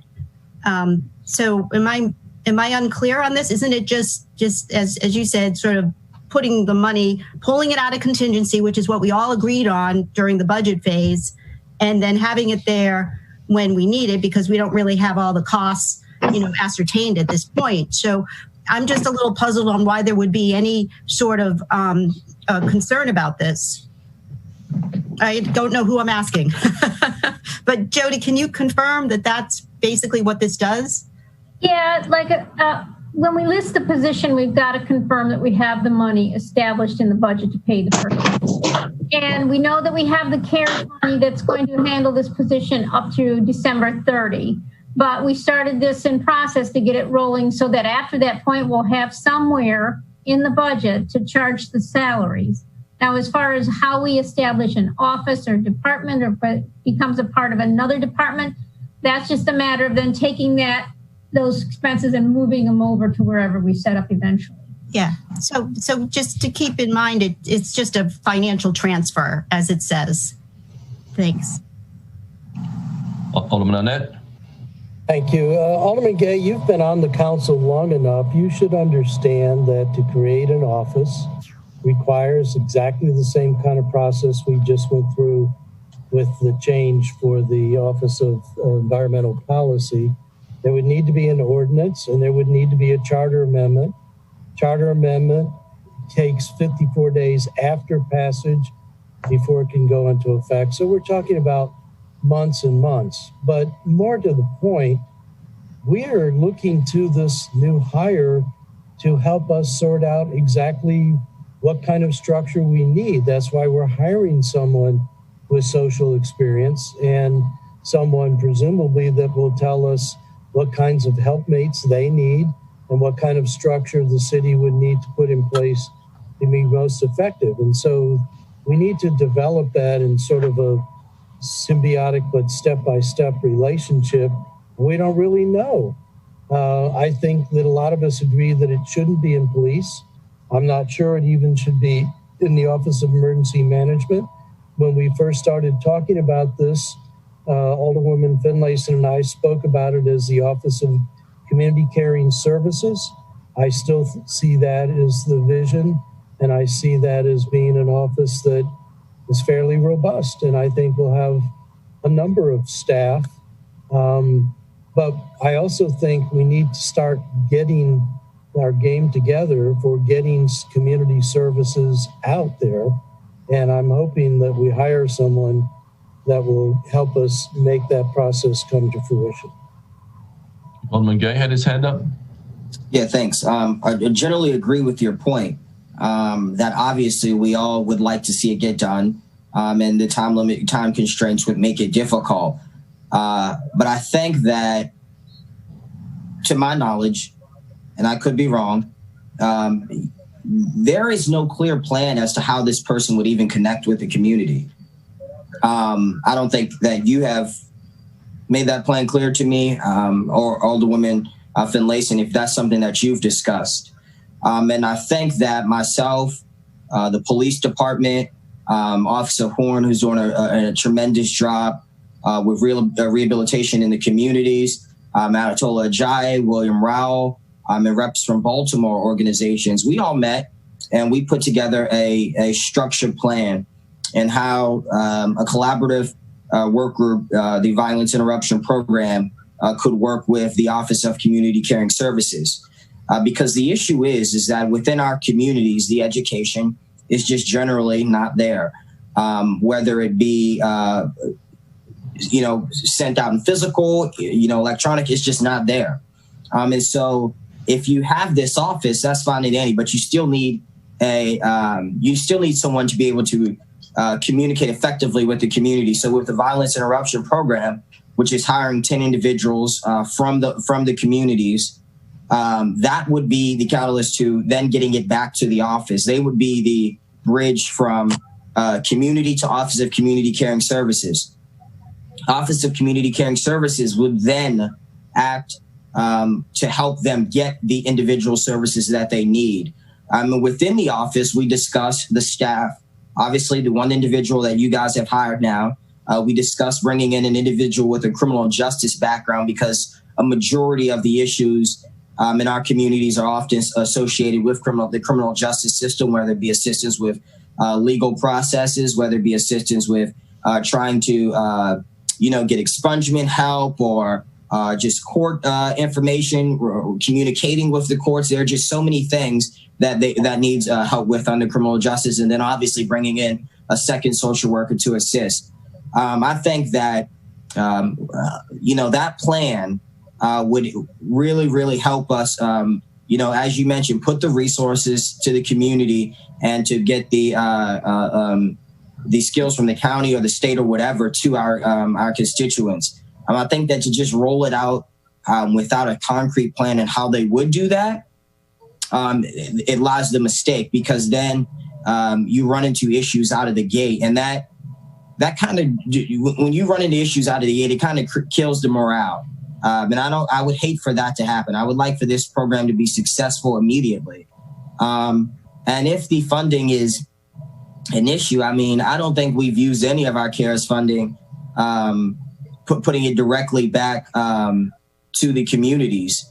I think, or maybe a small percentage of that has been used. I'd like a breakdown of that too, City Manager, if possible, a breakdown of how our CARES money has been spent so far. I think if dump the rest of it into it if we have to. This is it. This is what will help our communities. A majority of us on this council have these social issues that are impacted by, or that are impacted by this office. And so I think put all of it in there if we have to. Get it done while we can. As to Ross's point, it is urgent. So, Mayor, if I could respond, I don't think we disagree, Alderman Gay. And I have watched but have not been brought into the initiative that you and Will and Atola are doing. And I see that as necessary and as something that needs to be coordinated. But I see this office as broader in scope. Obviously, it's starting off with one small step, and it's starting off with the CARES money, which isn't going to be a lasting source. I think that this office needs to coordinate with the police department, but not be part of the police department. I think that brings a certain aspect to it that isn't necessarily positive. I think this office can coordinate with the efforts that you and Will and Atola are doing. I don't know where the money for 10 staff people from the community is coming from. I hope it's there. But we've got to get going. And I understand your point about starting without a fully fleshed game plan. On the other hand, getting to a fully fleshed out game plan will take months. Look how long it took for 2020 and Charter Amendment 1 to finally get across the board. This term will be over before we hire that person. Well, that's why I thought we should have been starts to get the job done. So I'm not sure we're disagreeing, but I think we've got to start someplace. And as I said, I hope we're going to be getting a lot of help from this first hire to help give us a direction and flesh out fully the concept and the number of resources that we're going to need to do the job right. But to that point, if you want assistance from the hire, you do then realize that the hire has to be someone from the communities. It has to be someone who knows and understands the social issues that take place in Annapolis. Because to go out and get someone who has no idea what takes place into our communities and to expect them to put a game plan together for our communities is backwards. Well, I don't agree with you, and I don't think that that's necessarily the case. It has to be someone that needs to know how to deal with the community and know how to get services there. But I don't think that it has to be ipso facto someone from the community. Nobody else can do it. But that's part of what we will have to flesh out as we bring this thing into a fully mature operation. We're just talking about accounting now, Alderman Payne. Yeah, this is just a budget transfer. I mean, we've already budgeted this money. I mean, we gotta. I'd be leading the charge against it if this were new spending, as you know, Mr. Mayor. It passed. It's simply transferring money, and almost none of the things we've talked about has any bearing on whether we vote yay or nay on this thing tonight. To my colleague Alderwoman Finlayson's point earlier in the meeting, there is a legitimate communication gap between this council, and I don't find it effective at all. And it's because we do not talk outside of these meetings on these issues. And so I don't care if it's a fund transfer, if it's a resolution, if it's an ordinance or an extension. If I have an opportunity to express my concern on an issue, I'm going to do so because we don't talk outside of these meetings. And so I need to do. I do too. I would say that you could try talking to us. I sent an email to the entire council over recess requesting that we set up time to talk, and I didn't get a single email back. So don't start that. Alderman Savage had his hand up. Yeah, I just wanted to say that I do feel like we should schedule work sessions to speak about these issues. I think that'd be the best time to really talk about these issues, not just this issue, but to get our heads around what we want to do with affordable housing.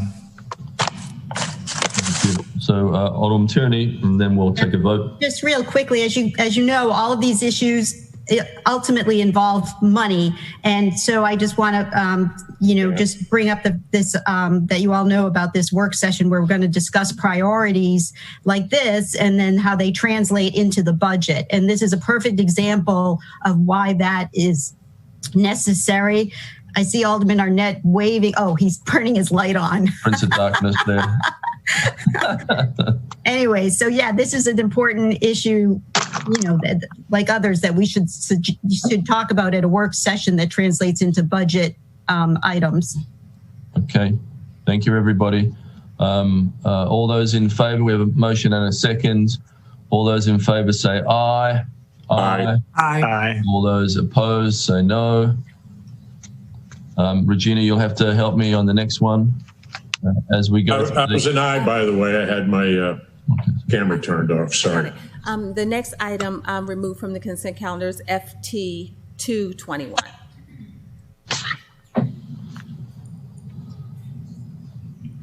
Can I get a motion to move that, please? I move FT 221. And a second? Second. Thank you. Who pulled it? If you want to, Alderman Savage? Yeah, I did. I just had a question about it. So it's transferring money to pay for contractual employee to assist with the 2021 election. But I guess my question is, I thought we paid the county to administer our elections. What kind of duties are they going to be? Is this contract employee going to be helping with? Presumably stuff the county is not handling. Regina wants to answer this one. Regina? Yeah, the person that we're bringing on to handle the election is to do the back end. From one election to another, the legislature, the city council, the state laws change. So we have to make sure that we're aware of all of those. So all the documents related to that on the back end before we even get into our election day, they have to be changed. And we need staffing in our office because the last time the county assisted us, they required that we get more staffing, or Mr. Torrey said he wouldn't be interested in assisting us. So we can tell him we have a person that's going to be around to make sure that everything gets done timely. That sounds good. Thank you. Although, don't we have a contract with the county where? Not yet. We sent our MOU over, but with the presidential election, they haven't had a chance to review it, because of all the changes with mail-in ballots and all of the issues with getting the ballots and the rules changing. They haven't reviewed it. Our board is meeting on Thursday, so we can send them over the draft election calendar. So those are the two things that they're going to submit to their board to review to give us an answer if they can assist us or not. Okay, great.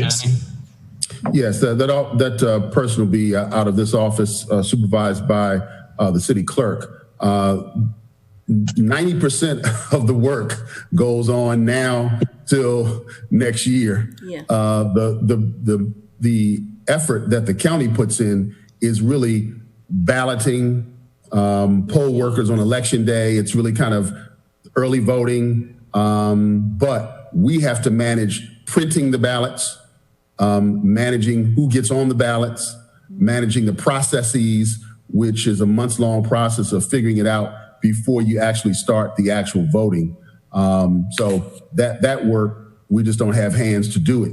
And so that's what this person is doing. Mr. Lyles is correct. Yes. Alderman Tierney had a hand up next. Yeah, I just want to say thank you for having the foresight to do this. It's a very important election. And I was curious on how soon are you going to get this contractual employee? Actually, she's being interviewed tomorrow, and we're hoping that she'll start on Wednesday. But you have to approve this FT first, please. Alderman Gomes next. Is this new money?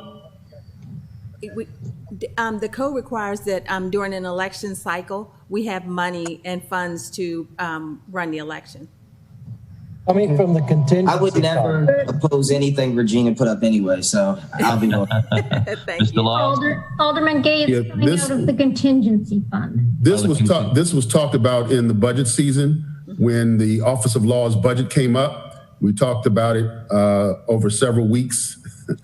So, this is just a transfer to effectuate the council's intent with respect to the Office of Law budget, which included elections. Okay. And to that point, Jody, if you could remind me, if we passed in the budget, I think it was $25,000 on the very last night for internships in the Office of Law. That's not for our election person. Yeah. No, but do we have that still? Yes, that's true. And yes, okay. That's there and it's in their budget. And okay. I just wanted to make sure. Alderman Pindell-Charles has her hand up. I'm just trying to be funny. Regina? Yes, ma'am. Maybe the next resiliency piece of legislation will have you submit it.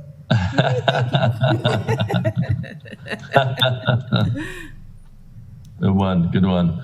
Okay, we have a motion and a second. All those in favor with a show of hands say aye. Aye. Aye. All those opposed say no. Regina, next one, please. Okay, the next item is SA 521.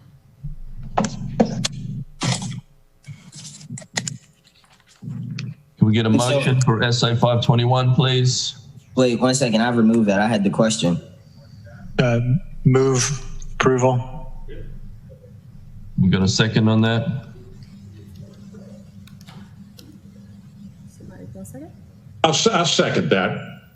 I had some real issues with this during the budget process, but my questions were answered satisfactorily. Alderman Gay? Yeah, quick.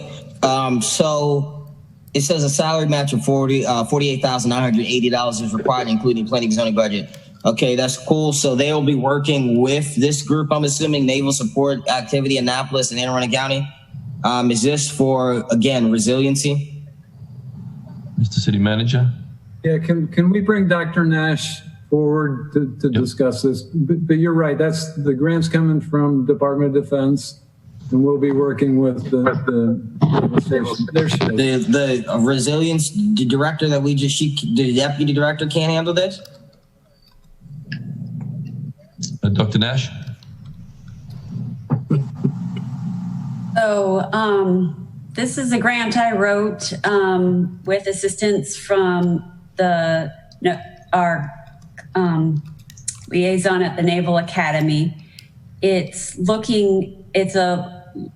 big planning effort. It's an exciting opportunity to look at the Navy, the city, and the county, and how we are all impacted by resiliency issues, what specifically those resiliency issues are, and how we can plan together to be protected from those issues. And there's also a component that's going to include a 30% design for upgrading our signals. So all of our signals are coordinated in the event of emergency. We can just all get out all at the same time. And it would benefit us also just day to day for traffic congestion management. Okay. All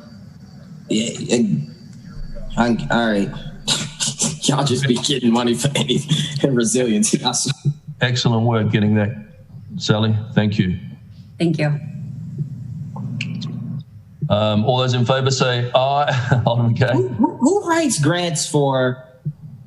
Is there to the point of this consent decree and stuff? We need to get this stuff figured out quick with this housing team. And Teresa needs help. She needs staff. Can you write a grant to get money like this for staff in housing? Because that's under planning and zoning, correct? Teresa received $125,000 in grant money a year. But that's not my question is, are you, as the department chair, you oversee her. Have there been grants or any attempts to get her staff and help so that some of the issues that she has, can they get off the ground? Because when I see stuff like this, it's like, you obviously had to plan ahead for this. You took time. You knew that additional staff person would be needed. Again, this is in line again with the resiliency stuff that we passed earlier. It was your focus. It was your priority. Who's doing that for housing in your department? But Alderman Gay, on the resiliency stuff, we've been working very closely with the academy to make sure that we have them as a partner. That wasn't my question, Mr. Mayor. Yeah. Mr. Mayor, that wasn't my question. So I respect what this is, and that you've done the job, and that it'll partner with the academy. My question is who's doing that on the other side for the issues that we've talked about since this meeting has started? Because what I've been seeing is, the issue and priority of your staff is focused here, while the other issues are suffering. I don't agree with that, Alderman Gay. Well, Alderman Gay, Teresa Wellman did used to have a staff member who was laid off. If you want to restore that position, that would be great. We also lost a planner and admin staff, and but as the director. As the director, and you know that I have extreme respect for you, if that office that you oversee seems to be weakened, and they need assistance, wouldn't you put the same effort into like a grant like this, into maybe something with HUD, or I don't know where the funding would come from? If there was such a grant, I would apply for it, but such a grant has never crossed my desk. There are no grants for I don't know, housing assistant staff, or there are none? It is very unusual to find a grant for personnel. Grants are usually for planning, occasionally, if we're lucky, for capital costs. Those are the grants I see. And Teresa Wellman would be one of the best grant writers in the city. From what I see of her work, she draws down a lot of money for the city of Annapolis. I'm not knocking Teresa. I asked a question to the director, not Teresa. Alderman Pendell Charles. Regina, Ms. Watkins Eldridge, you think you can help Director Nash with something? Because that might get us over the hump with Alderman Gay tonight. Maybe you can help her with some grant writing. He said he has utmost respect for you, Ms. Regina. Maybe you can help. Maybe that'll work tonight. If Virginia was that's gonna be my part. That's gonna be my part line tonight for everything. I put Regina on. Regina can do everything. He had 5 steps. That's one thing I'll agree on, I think. Whatever you need. Thank you. Thank you. Let's move on. Anybody else? So we're going to vote on this. Thank you. Yeah, we got priorities, huh? We have multiple priorities. All those in favor, please say aye. Aye. Those opposed? Thank you. Regina, next one, please. The next item removed from the consent calendar is Resolution R4920.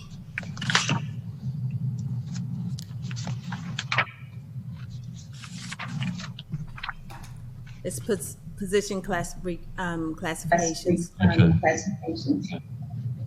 Okay, can we get someone to move that, please? It's on first reader. Need a second? Second. Thank you. Who pulled it, and what would you like to say?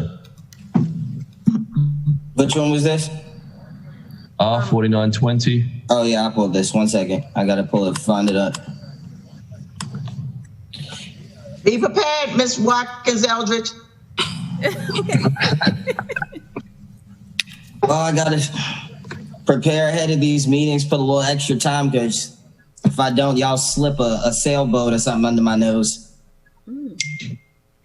My computer seems to be freezing when I need Granicus. Okay, here we go. I can relate to that. You and Fred. Yeah. Hey, that's cool. I did have questions in regards to city funding for. Yeah, what was this? Because I think you guys were discussing in the beginning when we talked about removing some funding and stuff.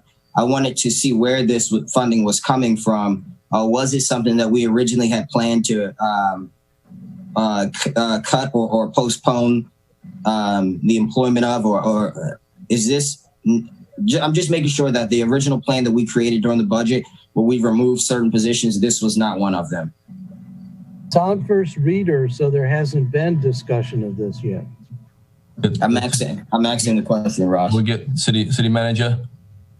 Yes, and so this position, the funding for this position is with one of the captains that are in the police department. It's been a uniform captain that's been responsible for administration.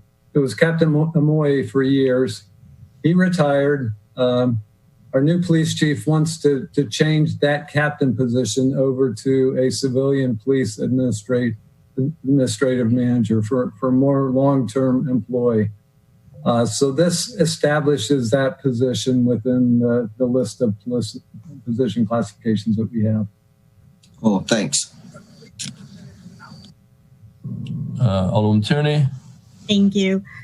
Jody, forgive me for asking this, but I was just curious on why there wasn't a fiscal impact note on this. Well, I don't, but when this was introduced, I'm not sure what date it was introduced. We try to have the resolutions ready upon introduction, but because there's really no stipulation when we have to have those done, the fiscal notes for the ordinances have to take place before the public hearing. But this is one that we thought we had an extra meeting on. So we would provide it for next time. It's just. But I mean, it would say that there was or wasn't fiscal impact. Well, I can tell you now, there is funding for a police captain in the budget that is vacant. And that funding is what they're using to cover this position. Okay, that's so all. Overall, will have no impact on the FY21 budget. I'm sorry for the fiscal note. Oh, no, that's all we needed to hear for the. No, we try to do resolutions right up front in case they go forward this quickly, but we missed this one. Okay, thank you. For the discussion, we have a first and a second.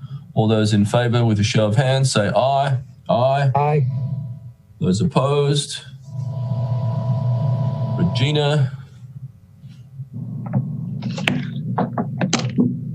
Sir, the last item removed from the consent calendar is 01820. Okay, can we get someone to move that, please? So moved. Second. Okay, and who moved it? Alderman Pindell Charles? I did. I did. Go ahead, Alderman. Go ahead, Alderman. You go first. No, I had a question for Dr. Nash. Dr. Nash. Calling Dr. Nash. Sorry, I'm here. That's all right. I know we had talked about this being a part, would be affected by some property in the area of the Safeway. And I don't recall, I'm sorry, what exactly, what piece of property that is. I don't remember. So it's where the Safeway is, and it's also across the street where the MAFE building used to be. Okay. So so the Safeway tract of land itself is affected as well as the MAFE property across the street? Correct. Those are the two properties? Yes, that's it for your ward. Okay, fine. Okay, thank you. Alderman Savage? Yeah, I just wanted to provide some context here in terms of why I pulled this off. I thought it was important to have full transparency on this. So we gotta have a full discussion if it's warranted. I know an email was sent around to some of you that had some bad information, so I just want to make sure that's cleared up. This would impact, I thought it was Ward 5, I'm sorry, Alderman Pindell-Charles, it's Ward 4. I didn't realize that, but it only impacts two areas, the area that was mentioned and then the area in Ward 7 around in the Bay Village area where the CVS is and the Bay Village continuing care or assisted living. And so the reason I've introduced this is to really address traffic. So this lot's already cleared except for a very large tree, which is supposed to be protected. But in any case, by right, the developer is allowed to build a restaurant and an office building on this lot. And so that has different traffic impacts than what would be proposed, because what this ordinance would do is simply allow the developer to submit an application for a different use. Besides restaurant and office, it would allow them to submit a use for this facility for the aged.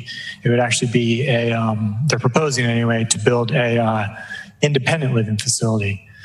And so, I had this out to my constituents for many months before this was even introduced to gauge their opinion on this, because I'm, as you know, very cautious with development. But in this case, the question really came down between traffic or a restaurant. Some people prefer a restaurant, but I think more people are concerned about traffic. And so when I spoke with staff and then looking at the preliminary traffic study, it showed that if the rights per use, the rights by use, which would be the office and restaurant, would actually create 167 and 149 trips per the AM and PM rush hour. So compare that to the proposed use, the assisted living, which would only generate 16 and 19 trips respectively. And so that's considerably less traffic impact during the rush hour. And so that's why, after looking at the data and again speaking with staff, I decided to move forward with this and propose this, because I feel like this would allow for a use to be applied for that would have addressed, or at least have less traffic impact. All that said, the developer would still have to go through a full study, traffic impact analysis as part of the development review, and work with staff on that. And staff's assured me that the study will include anything in the pipeline nearby to address that cumulative traffic concern. Regarding outreach, they've held 2 public meetings with my constituents, and the second one was done at my urging because people wanted something virtually. And they've also had multiple meetings with Annapolis Neck Peninsula Federation, who represents some communities in my ward. So I think that's about, it's also important to note that while we do have a high concentration of senior facilities in my ward, this would be a sister facility to the one that was just built. It would be a sister facility to the assisted living facility. So this would be the independent, and the one that was built would be assisted, run by the same, would be run by the same company. But again, this all has to go through the review process, so those are all just preliminary. This legislation doesn't address the actual design. It just gives them the opportunity to apply. I guess that's about it. If anybody has any questions, please be happy to see if I can answer them, or maybe Dr. Nash. Alderman Gay. Yeah, just quickly, Rob. And so while I respect your opinion, obviously it's your ward in regards to whether it be a restaurant or a shopping center, but as it relates to housing, have you looked at, instead of assisted living, which as you mentioned is there are a number of them in your ward, have you looked at maybe the opportunity of having affordable housing development there, or or maybe even mixed use with, so that we're creating jobs and housing? I don't know. Have you looked at those opportunities? I mean, it's right along the Forest Drive corridor. I think it may be a decent spot. Yeah, well, I mean, it's not up to me what the developers are proposing, but I don't know if those uses, that is kind of a question for Dr. Nash, if those uses would be allowed, or if they've seen any other applications. And also, I'm not sure I guess a good question is if they'd have to comply with any kind of MPDU if this goes through. So Dr. Nash, do you have an answer to the MPDU if you're still on? Age restricted. Oh, no, I'm sorry. Institutions for the care of the aged are exempt from MPDU requirements. And in this district, you could have some residential. I'd have to look. It's pretty limited because it's considered a professional mixed office use. But I believe, let me see, I could be wrong. I think there might be some limited residential allowed in this district. Yeah, the original proposal, and Dr. Nash, correct me if I'm wrong, but I think the original proposal with Bay Village was to have a restaurant and office building on that lot. That was the original idea, but they've decided against a restaurant for whatever reason. So any of these uses could theoretically go there. It's just that there happens to be the developer of the next door assisted living who wants to use this parcel. Alderman Gay still had his hand up? Yeah, just quickly, to the point of the MPDU issue, that's interesting because when I think of like, you know, our senior citizens, so many of them are on mixed incomes and, you know, rely on, you know, government services and systems to help them with housing. So is that a legal constraint that they can't be converted to MPDUs, or is that just something that may have been overlooked? I think it would be, you know, excellent for this council to propose that moving forward, those buildings are required to, you know, follow that. I agree. A good idea. I'm not sure exactly how we would do it because then PDUs are set up for either rental or ownership, and these institutions for the care of the aged have unique structures where people buy in certain ways depending on the institution.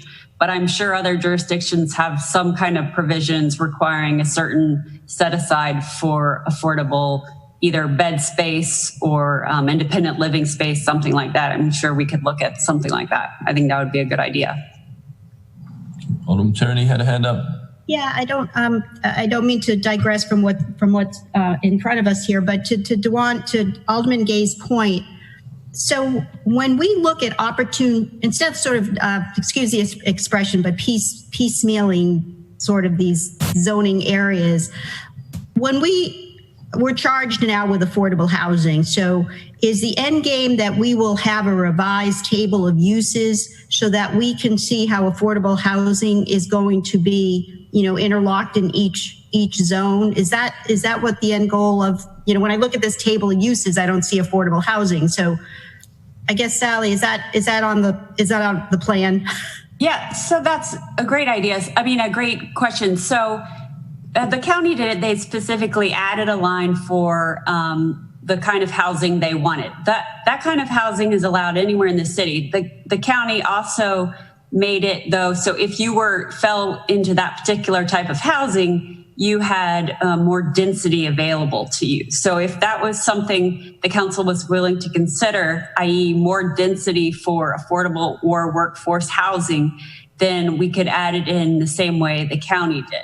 The county also added that type of housing into all of its districts, including its industrial districts, which I wouldn't necessarily recommend for the city because our industrial districts are small and we like to protect them for, small businesses.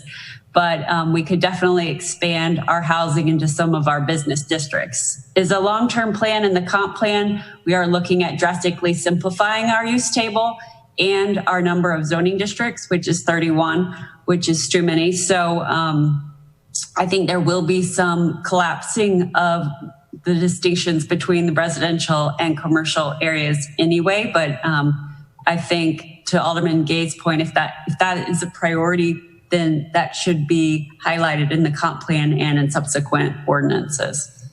Well, it's addressed in the consent decree that you know our ultimate goal is to adopt something similar to what the county has. So I just ask my colleagues to be aware of that, and we have to start looking at this sort of inclusionary zoning of affordable housing for all of our respective zones in our ward. That's true, and that's. But that county legislation doesn't require it, so we're in some ways ahead of the county because we require it for some of our developments. We need to think about if our carrots that we want to use to incentivize affordable and workforce housing are the same as what the county has at offer. And I don't know if they are, that's something we have to look at. Yeah, plus they have more land. Thanks, Sally. Okay, we have a first and a second on this. All those in favour with a show of hands say aye. Aye. Aye. Those opposed say no. Regina? Just a point of clarification. You just adopted 01820 on second reader, so now we need to adopt it on third. It was on the consent calendar on second reader. Can I get a motion to adopt it on third, please? So moved. A second? Second. Going to call the roll, Regina? Yes, sir. Mayor Buckley, Yes. Alderman Payon, Aye. Alderman Pendel Charles, Aye. Alderman Finlayson, Aye. Alderman Gay, Aye. Alderman Savage, Aye. Alderman Arnett, and Alderwoman Tierney. Aye. That ordinance passes. And that's everything that's been We're done. removed. Thank you. Mr. City Attorney, please present the next on the agenda. Yeah, the agenda is complete, Mr. Mayor. So anything else for good order before we go to Alderman Payon? Thank you, Mr. Mayor. I would take this No, I do. Alderman Tierney? Yeah, no, I just wanted, talking. sorry, Fred. Sorry. Alderman Payon. But no, I just want to have a shout out to all of the appointees, some that are in my ward. They are residents that volunteer their time, and they have been appointed or reappointed to respective commissions tonight in first reader. So they don't usually, they don't get the recognition that they should. But I just want to shout out to all of those all of those volunteers. I think a little round of applause and thank you. Can we do that? Mr. Mayor. I apologize, Alderman Payon. I was going to you last because you closed us out. So, well, I would like to take this opportunity to welcome our invalid, Alderwoman Tierney. We're glad she could make it tonight, and she's looking healthy. And thank you. She's the only one here. Aspirin. The only one here is going to walk or have a gait worse than mine. So I have to note that. But I would move that we adjourn. I saw Alderman Gay's hand go up. I apologize, Alderman Payon. Alderman Gay?